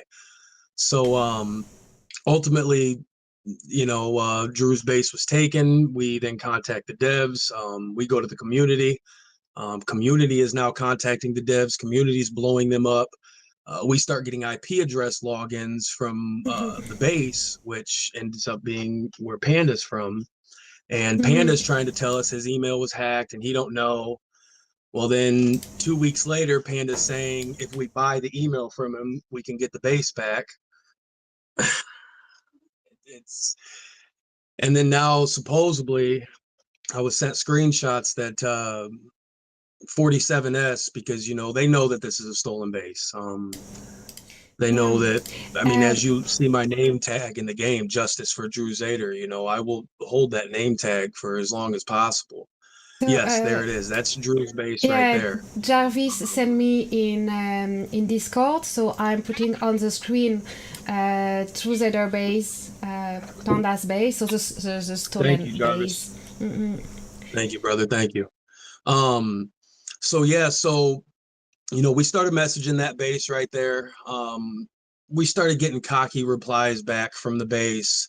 At that point, you know, we know that all the stories about, I lost my mail, I got hacked. Oh my god. Yeah, oh, exactly. Because then at the end of the day, the ultimate what's the word I'm looking for? Solution or resolution was, if you buy the email from me, now this is Panda's words to us, if you buy the email from me, I'll give you the email back. So hold on, you stole the base from me and now want me to buy my base back that I've bought already. It's if you've stole it once, why wouldn't you steal it again though at that point? You know, you can't trust the thief, unfortunately. So And it's a sad story, you know. $11,000 he paid for the base, immediately dropped probably 5-6 thousand into it, taking his Bane blade up tier 2 and then going up higher than that. It just, he was super excited for the new season, you know, especially if you're a let's say a medium player, and then you buy a base such as this, you know, when you're spending all this money. I mean, I can only imagine the excitement prior to a season. You know, you're ready to go kick some butt in that season, and then all of a sudden you wake up and your yeah, base is gone, he, migrated, and he couldn't even play one season. no, I he didn't even get a think season with it. we even had like a dawn that week. You remember? We had a dawn and we had a hard dawn mission, and we were like Yes. talking about how it's important that he plays it and migrated just before dawn. So he didn't even play one battle with the base. I also just No. want also to take a second to talk about why did it work and how can you retrieve a base through the normal channel with the devs. So what happens is how the dev verify who is the owner of a base. They do with, if it's a very big base like this, they have a contact on WeChat. So they had a prior contact with Panda and they could use it to verify that Panda was the original owner of the base because of the contact on WeChat linked to the base ID. And also they can verify the base by asking you to send proof of buying packs on a base that are less than 6 months old. So when Panda sold the base to Lozel and when he stole back the base, it was just short of 6 months. So he still had proof of payment of packs on the base that were less than 6 months old. So even if Lozel and DRUZADER could prove that they spent money on the base within 6 months, Panda could too. And that's something that weighted also in the decision of the devs not to go further in helping DRUZADER because they couldn't identify who was the original owner of the base. And yeah, that is 100% true because they kept asking Drew to send proof of purchase, and Drew did. You know, Drew sent proof of purchase. Lausel even got his proof of purchases, and there was many proof or many amounts of proof, if I may. But like you said, it still came down to that timeline that Panda still had packs to be able to prove. And my thought process is Panda's just told the devs that it was stolen from him, even though the devs know it wasn't. I mean, you have the entire community messaging.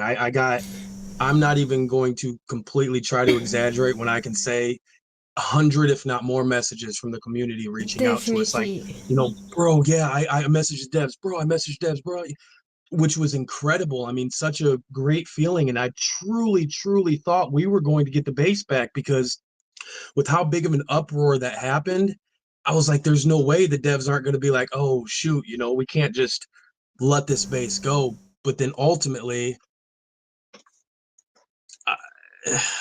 the devs just had to, you know, it sucks. It really sucks, you know. I know why the devs did what they did. Yeah, it You know, makes sense because because they see the base and they can see Panda spend hundreds of thousands of dollars on the base. And Lozel and DRUZADER, they spent a few $1,000s along across a few months. So they see Panda spend so much and they want not sell the base. So the devs would take the side of Panda, but they also advertise a shop, and I just want to take a minute for a word on this. So you know the devs have this platform where you can sell and buy bases, and this is also not safe because imagine Panda had gone through the devs platform to sell it, and someone buys the base. The thing is the original owner can still get a refund on their packs. So if they get a refund, even if the base changed owner through the official devs platform, it's gonna get banned, it's gonna get negative million of diamonds and all that. So there's no speaking of that, I think that's actually partially what happened too, why Panda also, I mean, granted, like you said, yeah, he's a massive money player, so developers are always going to back the massive money guys. I mean, let's be honest, guys. We all know, you know, Shelter is a very money-driven game. But I want to say it was a 47S member. I could be wrong on that, but again, I remember getting somebody that hit my inbox. Like I said, there was hundreds of people trying to support with this that they seen on a Chinese WeChat sales platform or something like that, that Drew's base was being sold before we even knew it was being sold. It was literally up for sale under our feet, and we didn't even know. You know, we don't have many Chinese players in BXM, so we weren't getting that information at that time. So I wonder if, not I wonder, I can almost guarantee that that's another reason, you know, devs helped sell that base. So at that point, I don't think that they can pull back the sale that they helped officiate, if that makes sense as well. To answer to Basha is saying transfer of base emails should be suggested to the dev, so they can do this also with the platform, but the problem is still the same. Even if the base transferred, someone can still do refund on they can call their bank, their credit card provider, something, and they can have refund. So when there is a refund, the devs can track it to which base had a refund, and they won't be like, oh, this is a new owner, it's not their fault. It's like, okay, this base has this amount of stuff on it that was bought on refund, so we are going to take it back, no matter who is the owner now. So a base can be refunded even after selling, after changing email, because it's possible to change email in some instance, so it doesn't protect from refund. No, yeah, it's unfortunate. I mean, ultimately, at the end of the day, this is biggest thing I'd say is just careful with the buying and selling, guys. You know, I don't want to sit here and say don't do it, because you know there's a lot of great middlemen out there that'll help and officiate. And you know, the whole email thing, you know, a lot of people think that, you know, if you're buying the email, the base is safer. I mean, there's a percent chance it is safer, yes, but it does not mean that the base cannot still be taken back. I could sell a base with an email and still retrieve my email to then retrieve the base. Exactly. So all I'm going to say is just be careful. Do some research on the previous owner, you know, or track down who the original owner is, because that's really what that's the most important. To. Yeah. Yeah, whoever owns the email. It doesn't matter who was in between. It matters who owned the email in the beginning. And just do enough research on them to, you know, see if how trusted they really are, because it's a sad thing to lose a base like that, especially if you're dumping that, you know, that amount of money into it. Yeah, and many people want like to have like a safe solution to buy a base or sell a base, and they are looking for proof that it's safe. But at the end of the day, you always need trust at some point. Whether it's trust in the middleman, trust in the buyer, trust in the original owner of the base, trust in all the pilots that came from since the beginning of the base existence. So you need trust at some point. So you can't skip the trust part. You can't say, oh, this is a verified middleman, I'm fine, I just go. No. Get trust from all the steps the base went through. Correct. Can you hear my dogs in the background? I hear your dogs. They want you...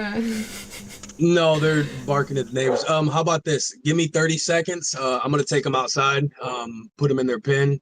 And then if I could take like a 30-second break or something, I'll be right back. Yes, I will take that time to draw a winner for the giveaway. So I go say hello to your dogs. And I give 10 people to the chat. Yes. Okay, guys, so we have some people who joined the giveaway. So you have like a last minute to join the giveaway by typing any hashtag in the chat. We have 19 people in the giveaway, but you see we are at 37 people in the live stream. So I will draw a winner, but then we share the stream, and when we reach 40, we can have another giveaway. So that's like this. So let's go for the giveaway in 3, 2, 1.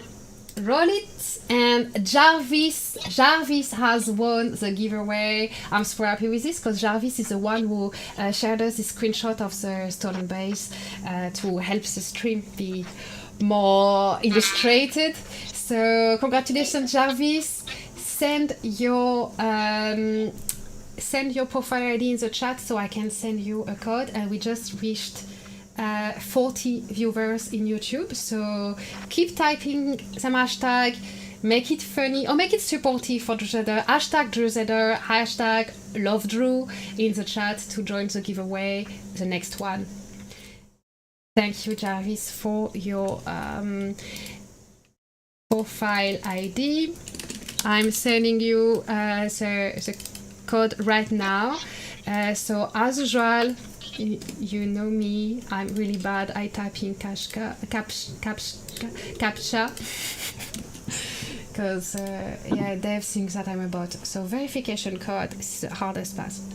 This is a 9, this is a G, M, Y, send, and it worked. So Jarvis, you are going to receive 10 cryptocurrency and 3 skin boxes directly in your mail in game in a few minutes, top 1 hour.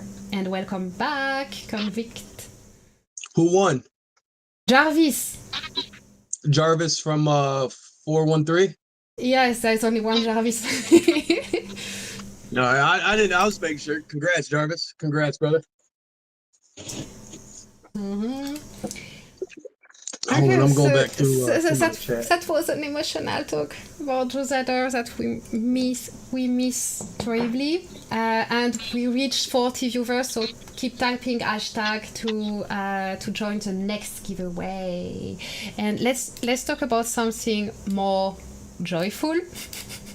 Okay, yeah. So real quick, let me if I may, just to put a cap on that one. I just want to say one more time, you guys, thank you to everybody that reached out and helped. Thank you to everybody that, supported, whether it was morally support, physically supported by, messaging the devs. I see, I'm kind of going back through the chat right now, the justice for Drew and, Drew deserves better and all that. I do appreciate you guys. Like I said, Drew was a great, great player because you guys got to think at the end of the day, I know we got allies, we got enemies, but at the end of the day, we are still all one community. Whether we fight each other in this battle game, in this war, we are still one community. So to have each other's backs like that, whether we fight one season and we ally the next, that's amazing. That's incredible. So I just want to say thank you to everybody that helped out with that. Seriously. Yeah, and oh, I see someone subscribed. Thank you. I don't see subscriber because Convickt is on top of the notification.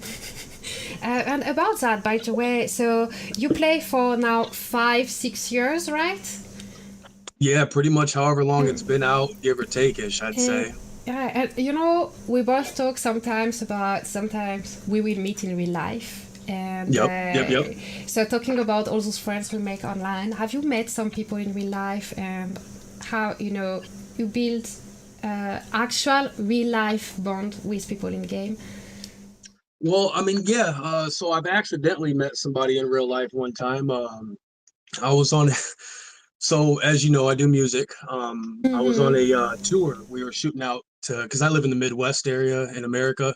I was shooting out to LA, and I was on a plane, and we all know the startup theme music of Shelter, So I was sitting there on the plane, and all of a sudden, literally right next to me, I start hearing the startup theme. And I'm like, oh shit, I'm grabbing my phone thinking Shelter's starting in my phone. Like, wait, what happened? And I'm looking at my phone like, wait, that's not me. I look over and I see this guy next to me. And I look over at him and he looks up at me and he kind of like turns his phone because obviously he thinks I'm either like going to say like, shut your phone down or something silly like that. But I was like, bro. You understand dual time are more important than plain... how you say that in English? You have to turn your phone off. Correct. Well, like I say, yeah, we're on an airplane, but heck, I'll play on the airplane too. I don't mind. But I looked at him and I was like, bro, are you playing Shelter? He kind of gives me a weird look like, what the hell? He's like, yeah, why? I said, bro, look. So then I ended up scooting over because he had an open seat at that time. And ever since then, his name's United We Stand. I believe now he's in CXJ. I don't remember their state, so I do apologize for that. It's the one that G was in. I think that used to be a very big player back in the day. But yeah, I ended up meeting United We Stand at that point. Now I think at that point I was only base level 20, 19. I mean, it was Oh, it was an baby early stage. players. Yeah, I was just a baby base at that time. But just the randomness to find somebody playing Shelter while Yeah. I'm on a plane trip, I literally am sitting right next to him. And then the whole entire time, me and him nerded it out, talking about Shelter, playing Shelter, you know, adding each other in, and actually became friends, you know, added each other on Facebook, social media websites, stuff like that. And still to this day talk, you know, like each other's photos, conversate on each other's picture, you know, things like that. Like actually became a friendship over something literally just through a video game, you know. And then I actually did have another run in one time. It was really weird. Now this was at the beginning. I was like base 10 maybe. People in the chats were shouting out where they're from, you know, Russia, you know, Ukraine, Europe, America, blah blah blah, you know, just kind of telling every. And I said, you know, hey, I'm from America, blah blah blah. And one guy was like, oh, you know, where you from? Where you from? I was like, this little old city called Elkhart, Indiana, man. And another guy was like, wait, Elkhart? He's like, bro, you're lying. I said, what the fuck you mean? No, I'm not lying, bro. He's like, I'm from Elkhart too. What? Long story short, met this guy down at the gas station. Me and him kicked it, you know, and he really That's didn't last long, crazy. unfortunately, the game. You know, maybe another couple base levels and he quit.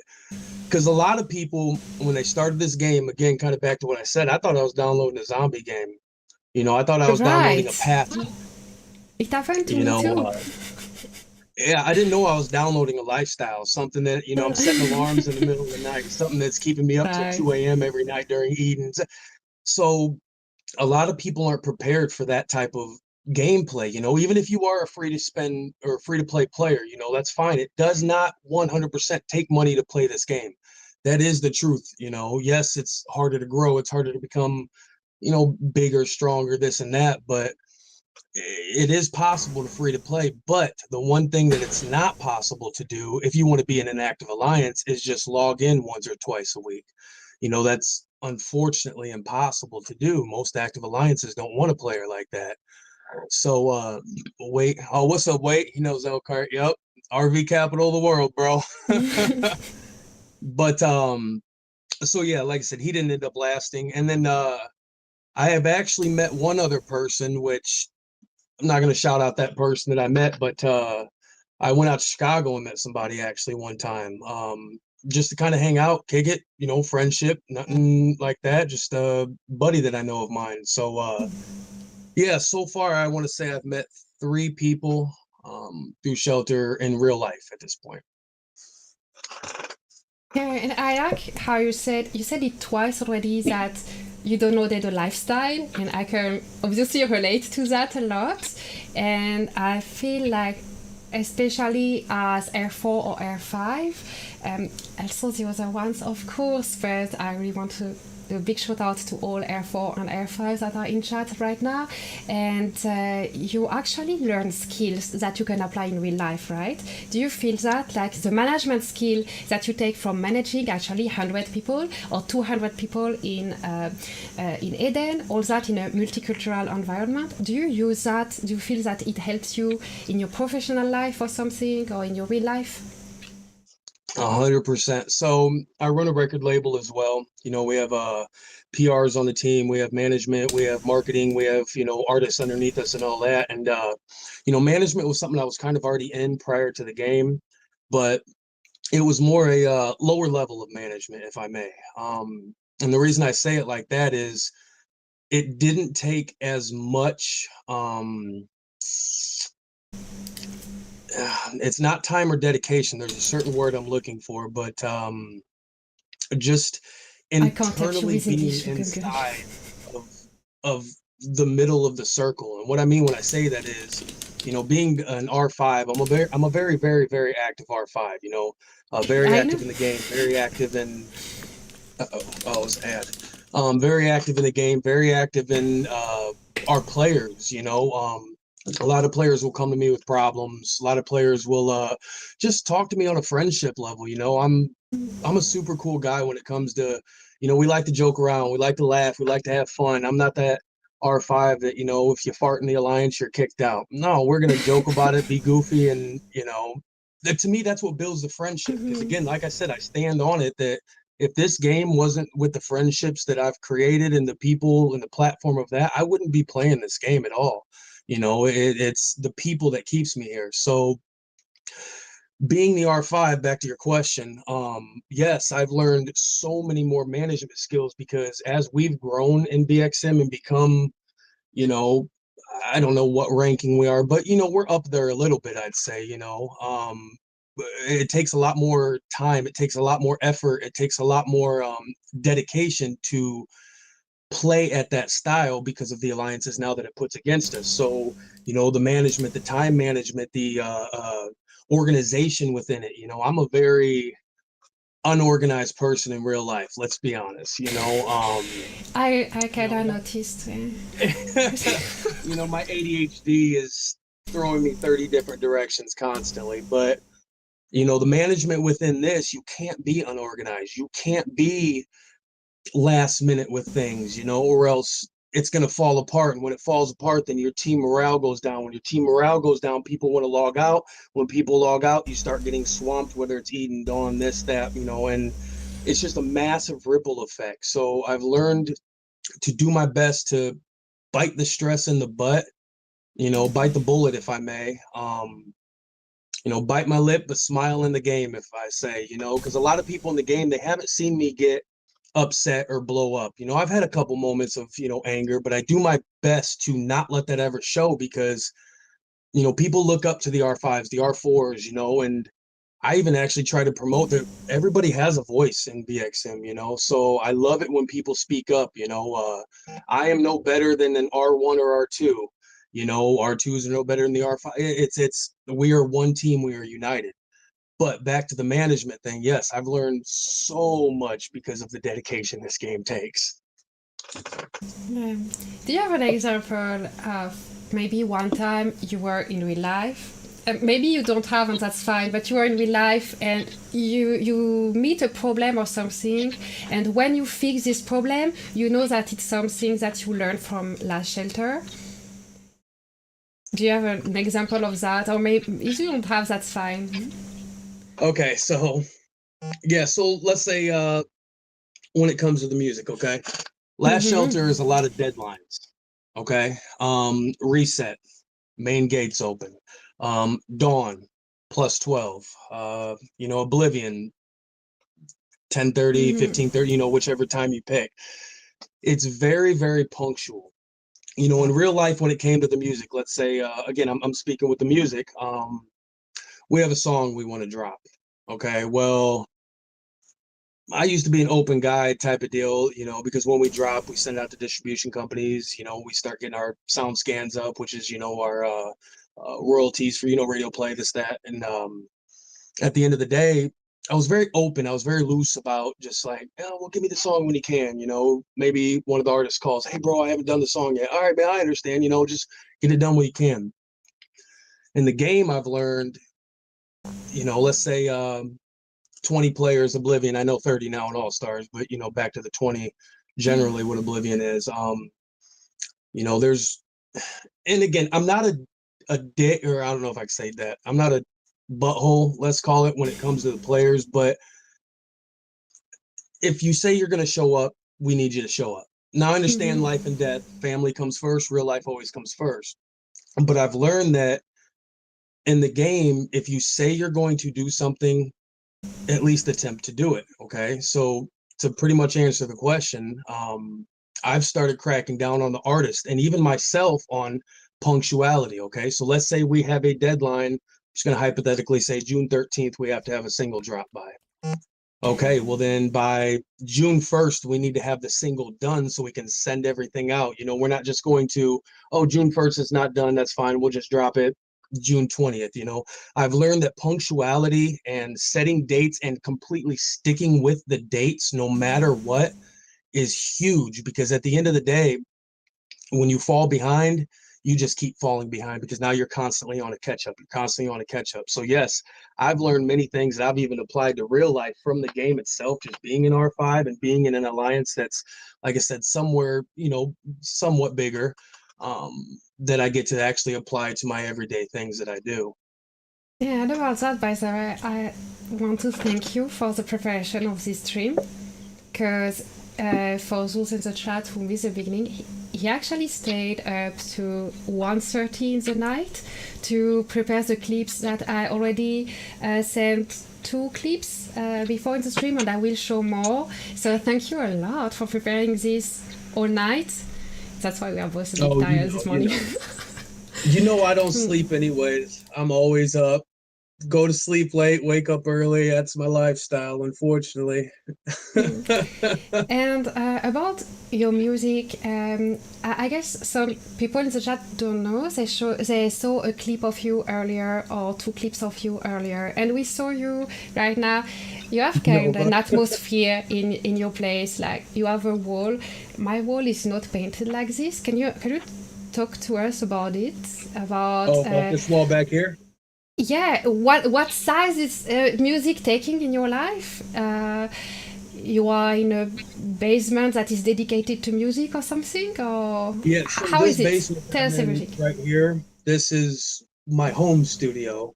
Because most artists, I don't care how big they are, you can go as big as Eminem, Michael Jackson, Garth Brooks, whoever you guys want to consider a big artist. They still usually have home studios. Everybody likes to be able to just get away, get on the microphone themselves. So this is what I consider my home studio. This wall behind me, it actually wraps around that way, and it wraps around that way. I had a tag artist, they're called them. They do graffiti, spray paint graffiti, but we call it tagging. He came in from LA. It was one of my buddies that I have out there, and he came out and he tagged my entire basement. That right there, you can see the foot of it is he did like a mock model of me right here. This right next to me was a mock model of our DJ. It says I am hip hop all the way across, wrapped around. My motto up there, love shown is love got. Just a whole bunch of stuff. He literally came in with spray paint and did this. It was like 7 days it took him, because when you spray paint and you tag, you can't layer colors on top of colors until the colors have dried. Yeah. So he needs to come in, he does a base color, outlines, things like that. Then he'll come in and he'll do another color and another color, and ultimately until we had the final completed project. So shout out to my buddy Chacho, super cool guy. He's been tagging his whole life out from LA. Super, super cool guy. And can people in the chat follow your YouTube or Facebook? What is the best? I shared the YouTube in the description of the video, but I can follow you also maybe on Facebook. I saw you post a lot of songs there. What is the best place? Yeah, so weirdly, I know I've never been great with YouTube. I have handfuls and handfuls and bunches of videos on it.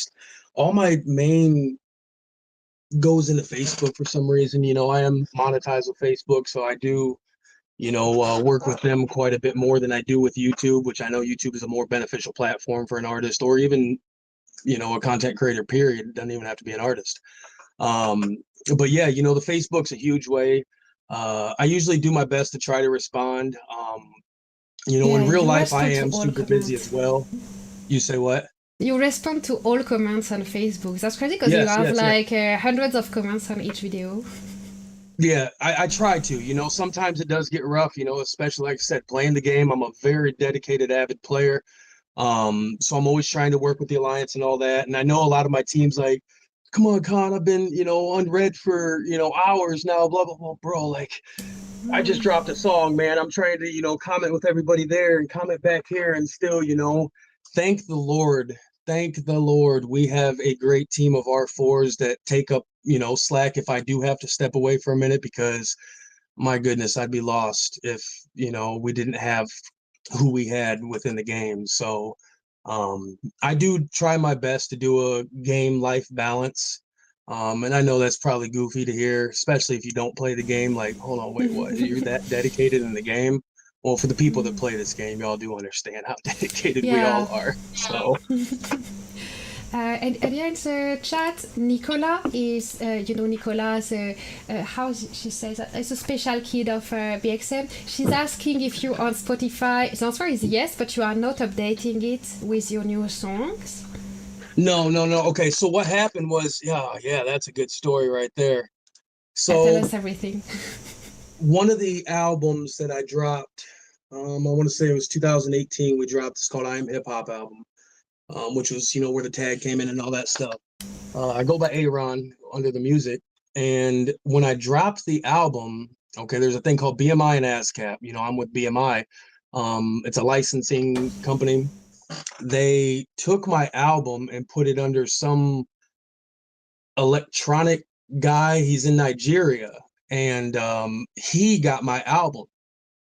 And on Amazon Music, Google Play, Pandora, Spotify, everywhere you go, he was getting my streams. He was getting my royalties. He was getting all my album purchases. And I contacted the licensing company like, hey, man, I just dropped my album. I have $0 that I'm seeing right now. But I'm seeing all these sales that are going on with the album. What's going on? They're like, oh, well, we're sending you your money, blah, blah, blah, blah. So then I had my PR guy, he started doing the research and found that it was like I said, Ayron, and I think it was, like I said, Ethiopia or Nigeria, one of the two, something like that. And BMI told me that I have to get that guy to sign off and say it's not him.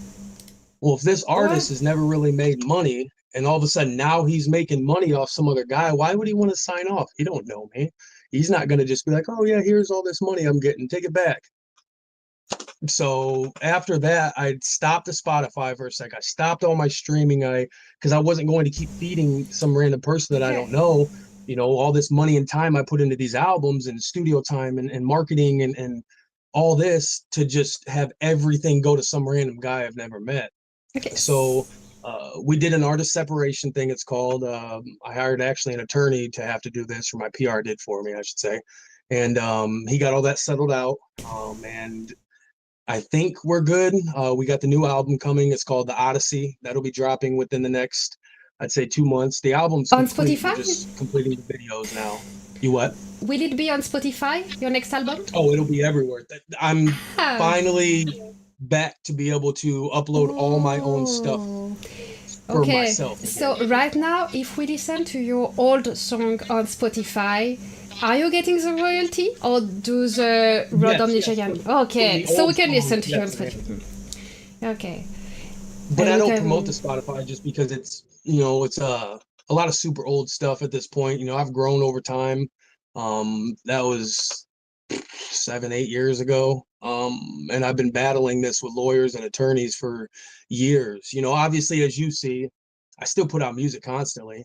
I've been doing it for free for the people. I love music generally as it is. I'll be honest with you. You are very productive in music. I see all your posts on Facebook. You are very productive. I just love doing it, honestly, and that's the type of person I am. If I enjoy doing something, I dive headfirst into it. I mean, we have one life to live. Why not at least enjoy doing what you do while we're here, Mm-hmm. So to answer completely to Nicola, yes, we could find you on Spotify, but best is to wait that your next album is released. When your next album is released, you will have an updated Spotify, and that will be the right time. And for now, the best is following you on YouTube and Facebook and maybe even TikTok. Yes, 100%. 100%. Yes. Christian Mel, are you German or French? I am French, living in Canada. Chris K. He said it makes me cringe. Joe Budden's lame. I hear you on that, brother. Yeah. Maybe we can just take it back to game for a second, because it's just a reminder for people in the chat. You can type any hashtag to enter the giveaway, and we will roll it to have a winner very soon. Defeated Purpose was not here earlier, and he's asking what genre of music are you making? And I know you have made some collaboration with artists with different genre of music. Can you talk about it a second? Do you mean like the big artists that I've worked with? See in the chat, Defeated Purpose asking what genre. sorry for my French accent. Oh, I'm no, so no, bad okay, I in see. What English. genre of music you making? It's With hip the hop, chat, bro. I'm too bad. Yeah, I work with hip hop, man. Worked with a lot of big artists. I actually got to work with one of my idols and do a song and a music video with him. He's not really as big anymore as he was when I was a kid growing up. This is back when I was like 15, 16. But there's a guy named Lil White. If you guys, some of you guys may know him. Done many shows with a lot of big people. I just did that massive show at the stadium. Don't laugh about this, y'all, but it was with Vanilla Ice. There was like 10,000 plus people at the stadium. That was incredible. I've worked with Bone Thugs. I've worked with Tech Nine. I've worked with Ritz. I've worked with, went on tours with Twisted Insane, DJ Clay, which was ICP's DJ. That was a national tour we did, East to West Coast. Done a lot of shows out of the countries. I mean, I could literally give you a list of the massive amount of people I've worked with when it comes to big names. But genre speaking, though, wise, bro, yeah, hip hop. But Mel, you are right. You know, we've been working with a lot of country artists as well. We bring them in, they'll do hooks for us. You know, I still do the hip hop rap on the verses, but they'll do a country hook for me. Rock and roll, I've been working with. I actually grew up on rock and roll myself. I didn't grow up on hip hop, to be honest with y'all. So I got some rock and roll guys coming in there, you know, live instrument playing. They can do some hooks for me. I just love music as a full, you know, so it's not that I'm stuck with hip hop. I'm stuck with this. I'm stuck with that. I love music. I can enjoy all types of music if it's what I at least consider good, you know. So. Hmm. So yeah, so you say you worked with many big artists, many very interesting people, and I will use that to go back to game so that we meet on game like some people with very crazy life, with very unique life. I guess at high level, when people are very competitive, they tend to be very competitive in game and in real life, and that's something I appreciate a lot about Last Gender, like to meet those people who are really taking things very far. Like you play a mobile game and you end up waking up at 3 a.m. and very motivated Yeah. with 200 people. And if you have that kind of attitude, you tend to apply it also to at least one other part of your life. So for you, it's music, and for some people in the chat, that will be something else. No, I agree, 100%. Yeah, like I said, there's many nights, especially during Eden. You know, I mean, none of the R4s sleep. Myself don't sleep. A lot of our players don't sleep. And when I say don't sleep, I just mean more or less. That's a little exaggerative, but we sleep very, very little. You know, up till 2, 3 a.m. Waking back up in 2 hours to hit a city or a gate. Waking up 3, 4 hours later, got to go to work. Taking 15 poop breaks while we're at work just so we can play the game. You know, and so everybody here is used to it. Yeah, and about this competitive aspect, so we talked about All Star a tiny bit, not much, but I will come back to the migration that will happen in the middle of All Star, and that's the moment where all the competitive people might change alliance, change state, and all that. And do you see this migration changing the odds of winning or losing All Star for some alliances? Do you have some inside information about the migrations that you can share, or guess about what happens?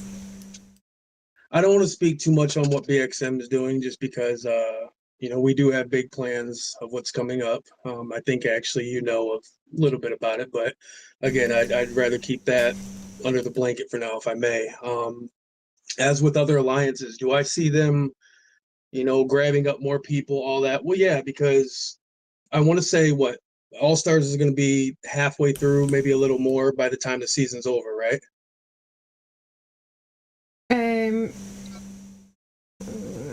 Yeah, it will be just before the final semi-finals when the season is over. So there is migration. Yep. There is migration that is before the end of All Star, but they said that they might put restriction on the migration without specifying which kind of restrictions they would put. Oh, well, that's going to change a lot because, yeah, I definitely see, you know, let's say some of the bigger alliances, you know, TW6, AVC, NKC, you know, obviously we all know there's a few more, of course, but, you know, a lot of the main ones that people are likely going to see up there in the top spots. NNW, of course, Mm-hmm. as they make it to the semifinals, and a lot of the, let's say, even bigger alliances with bigger players, or alliances with bigger players, they see that.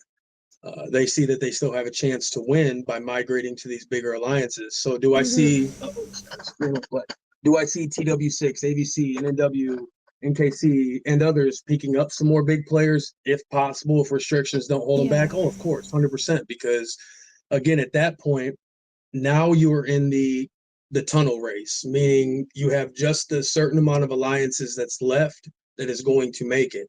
So now everybody's going to want to be scrambling to join them.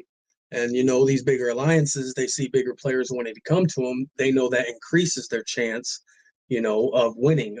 Oblivion is strategy, but ultimately, at the end of the day, I do kind of think strength plays a huge role in Oblivion. You don't need strategy if you have strength over the opponent massively. You reinforce the building, they can't break you out. You reinforce everything. So I'm not saying strength Mm-hmm. always will make you win, but if you're considerably stronger, You can afford there's not much strategy you can do. mistakes. Yes. Yes. So yeah, back to the question. I 100% see, as long as, like you said, the restrictions don't restrict people from migrating to the ones that are qualified into the semifinals. Yeah, I definitely see them beefing up or stacking up prior to the end of the season or end of the event. Alex says in the chat that he doubts any restrictions because expanding 601 to the 1200s after the upcoming season. So maybe the restriction. So what I think is maybe some base can change bracket, because the bases were born in younger state and they migrated to the older state and they could change bracket like this. And maybe restriction would affect alliances migrating in a different bracket. That's my guess because that was an issue last time. Yeah, ZZ7, right? I think it was. Yes. Yes.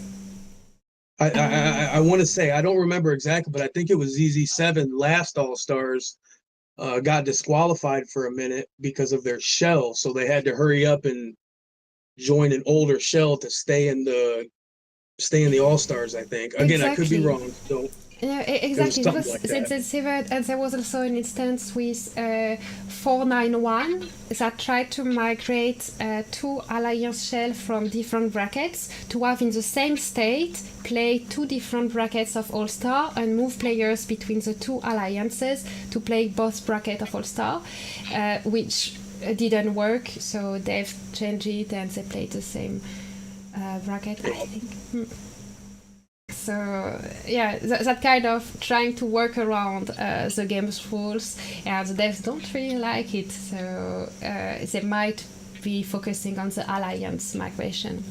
About Oblivion Strategy, by the way, I don't know if you remember, I sent you that I would have found funny to do like an in or out about Oblivion Strategy. I haven't prepared anything, but I think I can improvise on it. Do you remember what the concept? So I tell you two different strategy and you tell me in or out to say if it's still a good strategy or not in Oblivion. Okay, yeah. And you can develop about it or not.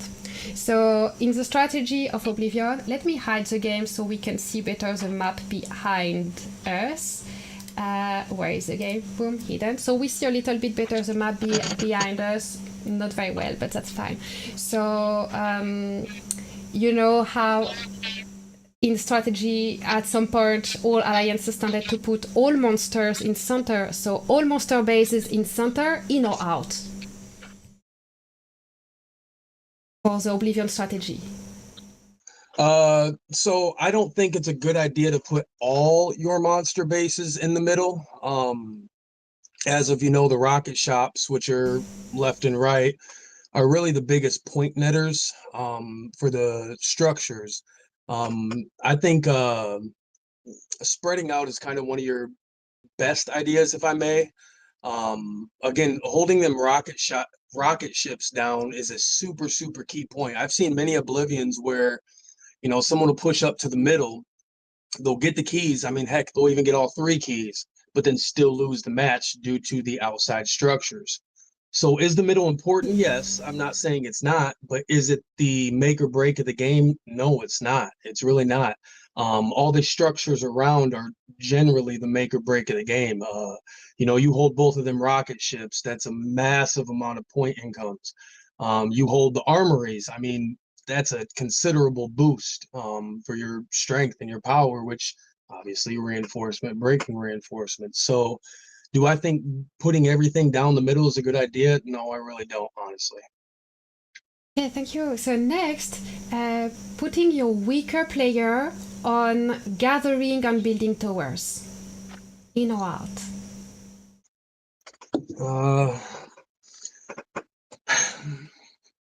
Both, if I may. I'll explain what I mean. You know, I don't think it's obviously generally smart having your weaker players reinforce good structures. You know, you don't want a 2 mil USB base trying to reinforce an armory or something like that. I would much rather see a base like that gather if they had speed parts and speed heroes and, you know, or gathering parts. I mean, sorry. But using them to speed towers, using them to join rallies if led by a big base, and things of that nature, I do say is an in. But again, I feel like everybody in an alliance has a role. Okay.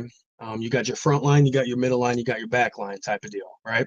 And your frontline strength bases are useless if he doesn't have his back support. You know, so I feel like the smaller bases have a massive role, a lot bigger than what they even know sometimes, because, you know, a lot of the game likes to gloat like, oh, he's big, he's strong, he's max, he's this, he's that. Well, he's really nothing if he doesn't have his players behind him that are helping push him and helping tile for him and get him to certain spots. So, you know, bigger shout out to the players that sacrifice, you know, a lot of the gameplay that they see some of the bigger bases get to do within the battles. Because like I said, ultimately it comes down to a full, well-rounded team. So again, to answer the question, in and out, you know, I feel like it's a very good idea, but if a small player sees an open structure and they've seen enemies leave it, I would 100% love to see them grab that structure, maybe even pull back, sit in it for a second. It's all about points in Oblivion, you know, and racking up as much points as quick as you can. So I don't want to sit here and say small players can't do something like that, because that'd be silly. But generally, everybody does have a role within Oblivion. Mm-hmm. Okay, an easy one now. Rallies, in or out? Rallies are definitely in. Rallies are a must-have. I remember when we first discovered rallies, however long ago. I think actually when you came to BXM, we were just starting to learn rallies, right? Yeah. You know, we used to just post a tower. I mean, it's been a while, of course, you know, but we'd post a tower and everybody just send at it. We didn't understand rallies yet at that point. Yeah, I remember Once when I understood arrived, rallies, it was like people didn't know how to find the rallies to join. Yeah, and that was actually, yes, that was a big thing. You know, it's that flag right there, bottom right corner. And only 1 minute to do it. Exactly. Yes. It turns, I think it gets like a red dot or red circle around it or something once a rally is active. Yes. But rallies are massively important. You know, you get a full rally with a frontline base sending the rally. Generally, if he's breaking the tower defense that's on the other end, you're going to smack that tower and usually destroy it with one hit. And 1 minute rallies, you're destroying their towers over and over and over quicker than they are gathering the stone. You know, 200 stone per tower laid, whereas every 1 minute you're breaking 200 stone of theirs. You know, generally speaking, you run them out of stone and they're unable to advance at that point. Yeah, next is 2 towers per row when advancing in the middle. So each row 2 towers, in or out? 100% in, 100% in. When you leave just one line, you're just leaving yourself super open to just have that rallied at some point. I know if I seen, let's say it was more competitive alliance we're playing, and they're just putting one line all the way up. I mean, we're gonna rally multiple of them towers. Even if we fail one, we succeed on the other. We've completely stopped that entire line for just one tower. So I don't think it's a smart idea to just build one tower up. Unless you're going against us, then I think it's a very smart idea to build one tower up. I'm kidding. I'm kidding. I'm kidding. But no, I think it's a horrible idea. At least my opinion. Because again, you leave Yeah. yourself open to have your advancement stopped very fast. So I think two towers always at least gives you a better safety net. At that point, you can rebuild the one tower on the left or right, and then heavily guard the other one till that one's built. You know, kind of as you progress forward more still. Okay, next is asking players to volunteer to join the Oblivion team in All-Star. In or out? Asking players to volunteer. Yeah. Well, you know, you can't really make anybody. So the word volunteer means, you know, at that point they would want to do it. Mm-hmm. Should you allow everyone a chance? Yeah, you should. Um, Whereas in BXM we have a core team that we run with, and then we generally leave, you know, the other half of the signups open type of deal. It gives everybody a chance to participate. It allows a little stress relief for some of the players that maybe can't make every Saturday or Sunday, or if it's dawn that weekend every Sunday. All Stars is a lot of dedication, especially for like, um, I know like America West Coast players are having to wake up at 4:35, 5:30 a.m. Right. You know, for some people that work Saturdays, it's a little tough. You know, people that have families, kids, you know, a lot of wives, or for the females, husbands that don't play the game. You know, not a lot of them typically like their man or woman waking up at 5:30 to go play a video game. So, you know, we like to have a rotation. So yeah, I think, you know, asking for volunteers or offering volunteers a spot is a good idea. Okay, so a last one would be reminding the players that are signed up in Oblivion personally the day before Oblivion match, in or out. Oh, 100% in. 100% in. And that actually applies to more than just Oblivion. You know, we got a, like today, you know, we have a big hit day, and which actually most people probably do. You know, capitals, cities, this and that, you know, pre-reminding everybody that this is going on is always a huge thing, because not everybody is going to, let's say, see that one message. You know, I know we have alerts chat too as well, on the side of line chat, but reminders are huge. Reminders are huge. At the end of the day, we're all still real people in real life that have real jobs, real families, real obligations that we have to do outside of shelter. So, you know, the busier you are, especially, easier it is to tend to forget something coming up at, let's say, 4 p.m. your time or something like that. So I Definitely. think reminders are a massive, massive, great thing to have, whether it's Oblivion, Dawn, Eden, or just in general with shelter. So 1,000,000% in, 1,000,000%. Okay, thank you. And I have to apologize because I lied to you. I told you that this would last 30 minutes to 1 hour, and we definitely talked for more than 1 hour. So, talking That's about fine. how real life is important, maybe people here in the chat have wives or husbands or kids that are waiting for them while they are watching a video about the mobile game.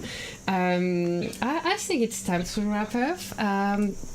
Would you have some last thing to say to the chat? And again, I'm not forgetting that there is a giveaway. So after we let Ayron go back to his dogs and music and alliance leading, we will have the last giveaway.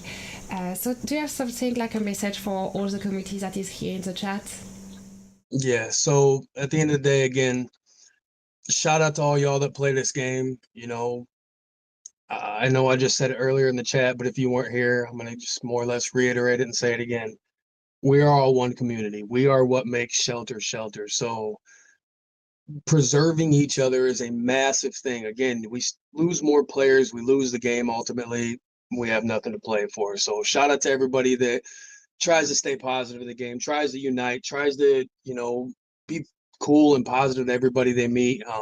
Because at the end of the day, we are what makes the game. So, and one more time, shout out to everybody that helped out with Drew. That was super touching and super cool. So much love to everybody. For real. Thank you so much, Convickt, for joining this live stream. We will hang up now and I will stay with the chat a little more. I just have forgotten where I put your video to close it, and my stream is a mess and I don't know where to click. Thank you so much. See you very soon in game and everywhere. All right, so I do got one question though. Yes. If I click out of this, does it end me out? Yes, it will put a black screen on my computer. Just looking for it because it would be best if I take it out of the screen also. All right, well, I appreciate everybody. Thank you all for tuning in. Again, much love to y'all, and I'll see y'all in the game. Yeah, bye. Shout out to you too, Mel. Thank you. Wow. Okay, so now I'm looking, where did I put the video to take it? Oh, it took it out. Perfect, that's amazing. Get Convickt to check live. No, you are just trolling, and I know it, and everyone know it, that you are a bit of a troll, Jarvis. So that was super nice to have a Convickt here. Okay, Stick is making fun of my accent, I think. Wait, what are you writing here? Let me make it bigger because I can't read you. Sally sold seashells down by the seashore. Don't make fun of my accent. It's difficult, And I think the most difficult is that I'm used to stream and talk alone. But when I'm talking with someone, understanding is so hard because I'm used to talk alone. That wasn't bad. I'm going to lie. Yeah. Thank you. Speak French. Ok, on va parler français maintenant. Ok, donc c'était vraiment super sympa d'avoir Convickt ici. Puis, ouais, j'adore inviter du monde et c'est pour ça qu'il y aura Ozma demain. Donc, Ozma demain à 9h game time. Oh, bienvenue Xantar. Welcome Xantar for Annoying Kid. So, thank you so much for subscribing to the YouTube channel. Oui, baguette. Oui, baguette. Okay, so it will be time for giveaway. Let me check how many people joined. 29 people have typed a hashtag. So let's draw a winner for 10 cryptocurrency and 3 skin boxes in 3, 2, 1. Roll it. Jai Tai has won the giveaway, so please send your profile ID in the chat. Jai Tai. I'm not sure about the pronunciation, I'm sorry. I can't tell if you're speaking French or American. Quand je parle français, that name just... Yeah, you can tell that English is not my first language, right? I know that really it. Okay, so I hope you liked seeing a talk that touched also to real life with Convickt, because I think if we talk only game, we are really missing that it's actually impacting our real life, but not only in a negative way, like we're addicted to video games or something. We also have some nice stuff happening and meeting nice people and gaining skills by leading alliances.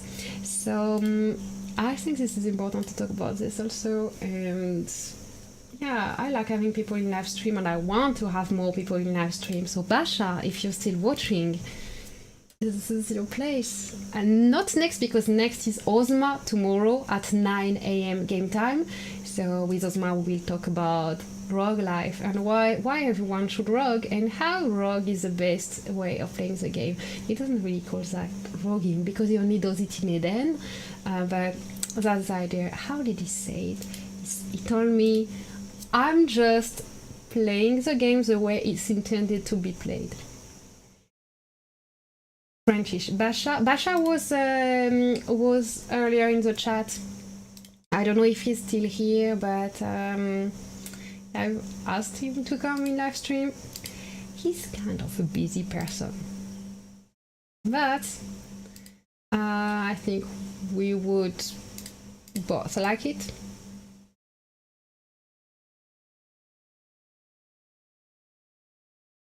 I can ask. I am now an NW member. No, we are already talking about it. That's fine.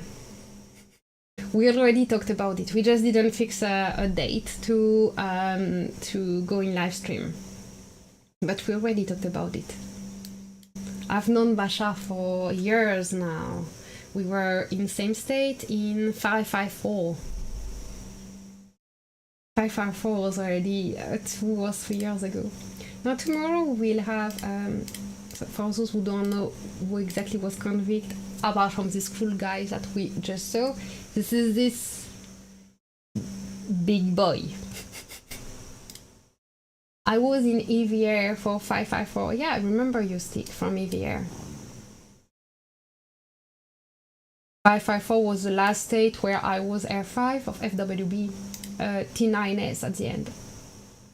I miss AO. I miss AO too. I message him sometimes, and every time we say, we should stream together someday, some game, but then we are busy. I guess that was for Convickt, who was here today, and tomorrow 9 AM game time. Okay, this is also Convickt name on the LC, but it's because we stole it. You see, that's a bad boy. So let's see. Big base, view players.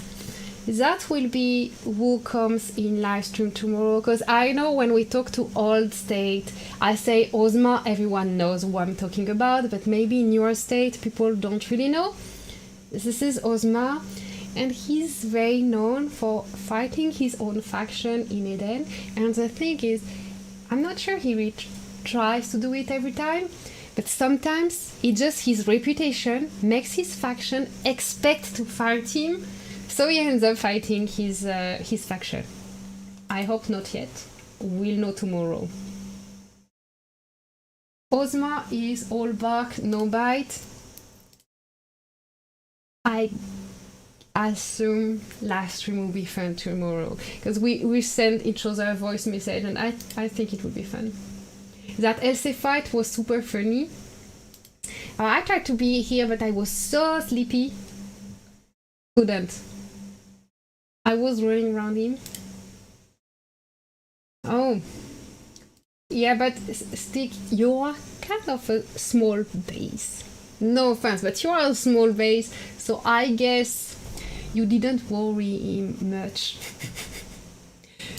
Yeah, I was just like, I thought it would be over quick, but like 1 hour 30 in the LC battle, I started having my phone blowing up, and it was 11:30 for me in the evening, so I was super sleepy and I wasn't understanding, and that was Convickt saying, "Man, are you awake? Can you log mass base and go fight LC?" And I was so sleepy, I had no idea what to do, and I wanted to help, but I wasn't understanding what he was saying. I was too sleepy, so I logged in mass base. So mass base is this one, and I was in the base, and I was like, do I have the right hero formation for LC battle? Do I have to do something? And if I'm awake, I understand all that, and I'm able to fix the APCs and such. But at 11:30 PM, and I was just watching the Bridgerton or something, so I wasn't really in a mood for LC battle. I wasn't understanding what he was asking, and I wanted to help, but I felt if I was taking mass out of his shield, Alex would be mad at me.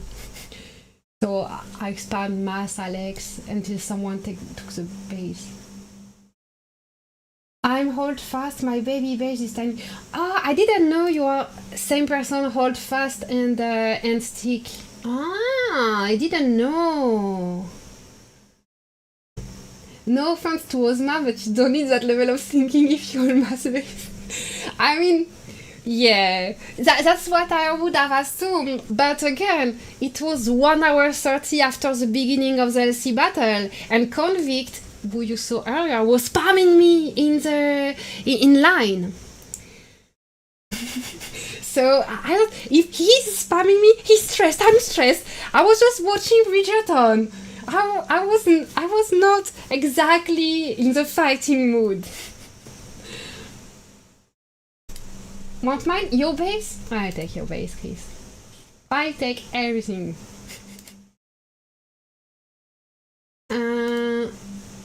You could defend with T2 on mass. Not sure.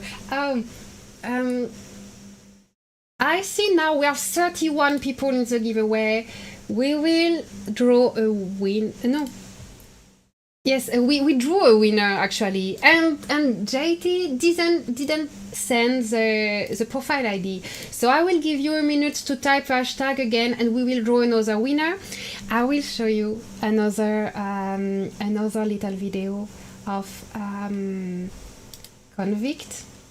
So this is a clip from a song that he made around the time he started Last Shelter, and I know we are many who can relate to that. So let's see that. In the meantime, we type a hashtag in the chat while you watch my F5 that I'm so proud of. Let's go. Type an hashtag in the chat. It's 2020, all of the schools closed. Kids are going without because all of the food sold. News lines are reading, don't let them too close. Now the mom and pop shops are starting to lose hope, cause it's 2020, government's money hungry. Racism at a high, even though they got colored buddies. Depression kicking in, even though they got tons of money. Cause we idolize this paper that literally means nothing. Yeah. So welcome to our generation. And the people following blindly to the spot with a Nagasaki bomb pops when it gets excited. Hops gonna skip the scotch cause the kids are living in a riot. Welcome to 2020 where viruses are the violence. Or are we controlled by the pirates that pilot a whole entire life out as they live in silence? Okay, so you got it during COVID, how Last Shelter took a lot of place for us. Hashtag Alex is zesty. So again, thank you so much, Convickt, if you're still in the chat, for sending all those little clips, because it makes you known, but it's also really great in a live stream, I think. Let's get the winner for the giveaway, last giveaway, in 3, 2, 1, roll it. Ruben has won the giveaway. Congratulations, Ruben. Send your profile ID in the chat, Ruben.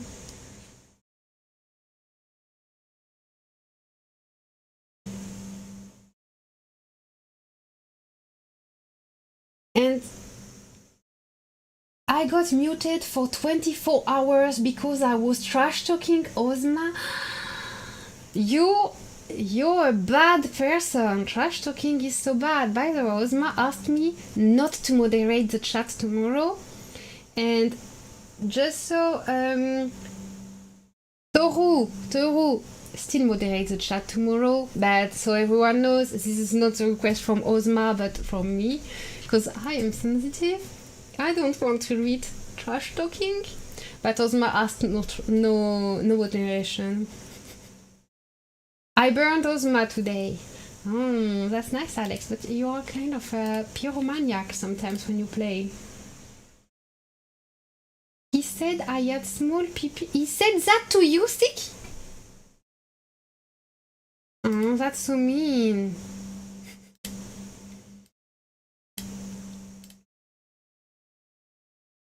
So, I see MJ still in the chat, and MJ said at the beginning of the stream, when we were not even 10 people in the stream, that it was the first time you come to my stream. So, did you like it? Can I get feedback from someone who is not here every week since for 3 years now?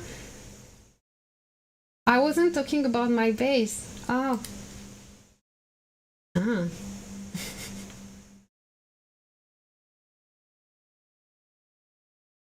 First time I came. Oh, right, Stick. I see you. I see you like um, 23 hours per day in zone chat. So I forget that I don't see you in YouTube chat.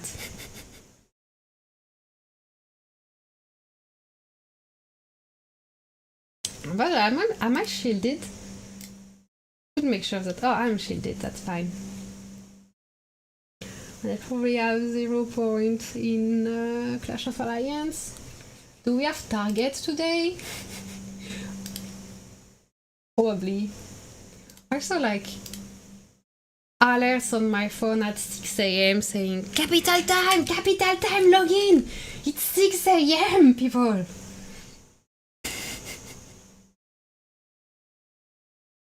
Alex has my password.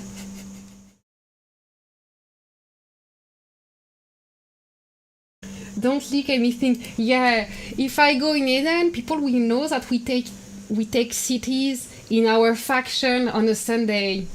Neutral factions are not open, so this is fine at this moment. I've liked this so much. Oh, thank you, MJ. So Ruben is not answering. I guess some people left the chat already. So let's start giveaway in 3, 2, 1. Roll it. Misek Pisek has won the giveaway, but this is also someone who is not talking, so maybe they're still around and will send profile ID, but I will roll it again directly because I don't see them online. So 3, 2, 1, roll it. Kaya has won the giveaway. So Kaya, if you're still here, or Misek Pisek, you can send your profile ID, and then I'm done rolling again. If people left, they left. And I will just give crypto to Nicola because she deserves it. I will send to Nicola anyway. Nicola, send your profile ID in the chat.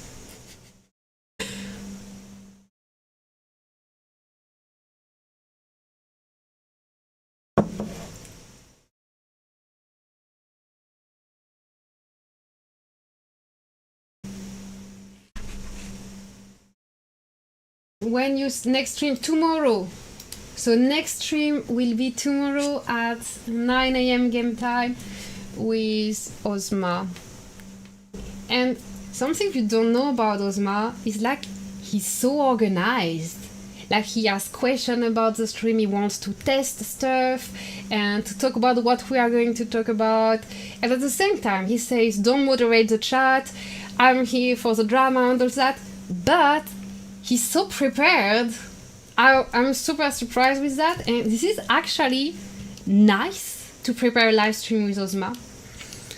I actually never have been on a map with Ozma, so I'm lucky I don't have any ongoing drama with Ozma, unless he takes me responsible for my alliance taking his LC 2 days ago, yesterday. But yeah. I got disconnected. Was I picked? No. Sorry, Dorix. Ozma is ST. I mean, the thing is, I've never had an issue with Ozma. I've never been on his map. So, apart from him insulting my alliance because we take the LC, I think we can have a decent conversation. I know this is surprising, so many people who had trash talk issue with him. Okay. I don't think Ozma likes me anymore. You can fix it tomorrow, 9 AM game time, in my live stream. I made him rage quit. You can't make Ozma rage quit, he never quits. I don't know Ozma, just know his potty mouth. That's what it was like for me before contacting him for streaming.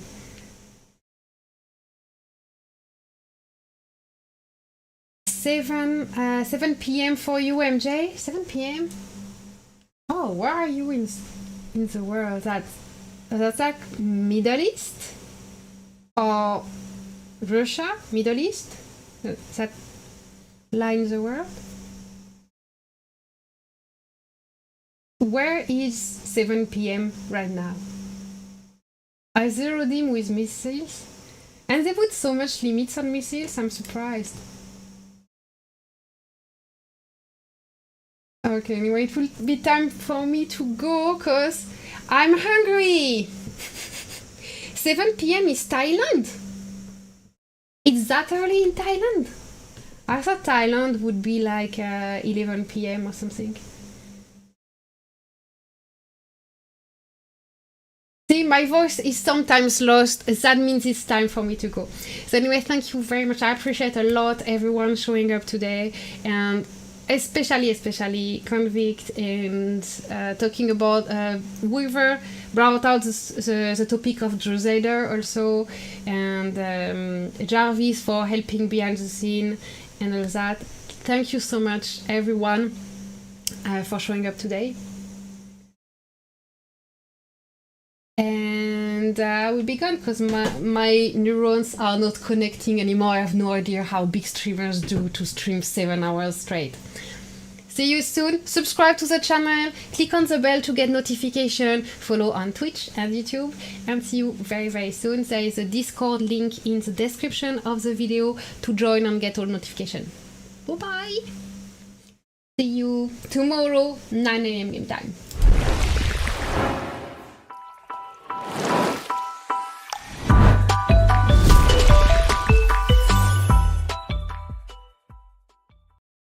Crazy babies raging till them pages burn, racing with that pace of impatience until them faces turn.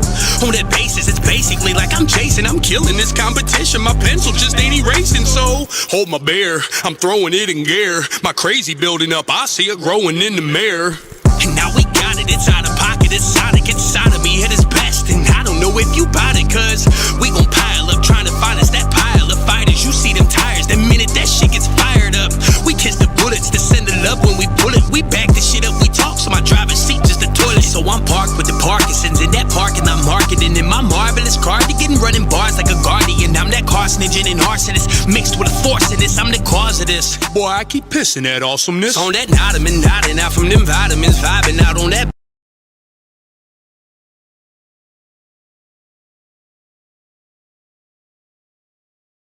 Like I ain't run it, like I ain't keep it 100, like I ain't had limos full, that's packing out all the functions. I got it and drop a video, 6 digits and jumping, getting paid in fucking pesos, performing out of the country. Like, watch how many people are about to get so mad at this. My ghetto booty providing the masses with the nasty kiss. It's hazardous, y'all thinking these underdogs really under y'all. Y'all just some pussies with no balls, wearing wonder bras. It's urgent, it's cursing us, I got used to the turbulence. Shit gets murderous, y'all fucking rats up against Cerberus. Man, I'm flying through the islands, I'm higher than all the birdies. Get your ego sticking out, and I'm not sorry that I'm hurting it. I got a lot to say, it's weighing all on my brain. You wanna leave me out and never mention my name, then fuck you, yeah. Then fuck you, yeah. I got I'm that bad dude, bad with the rap too. Bad boy, pack this rap with the tattoos. I'm that Kill Bill that's sipping the pill, still feel real when I'm sitting looking in the mirror, still like I don't know how I'm keeping up and I do it all. A lot of people looking up to me to move it all. Computer nerds and the shooters that have been through it all, but everybody at the line of scrimmage when the duty calls. Yeah, cause we be known for that. We so cold that the flows come frozen tack. It's no joke that the show's so dope we pack. Like I done been to every motherfucking coast and back, and I done killed it. Shook hands with some of the realest and have a motherfucker convinced by the end of the sentence that that's real. Hit him with a bit of the rhythm, the venom in him, and the veterans are ready to get him. So we gon' smoke it.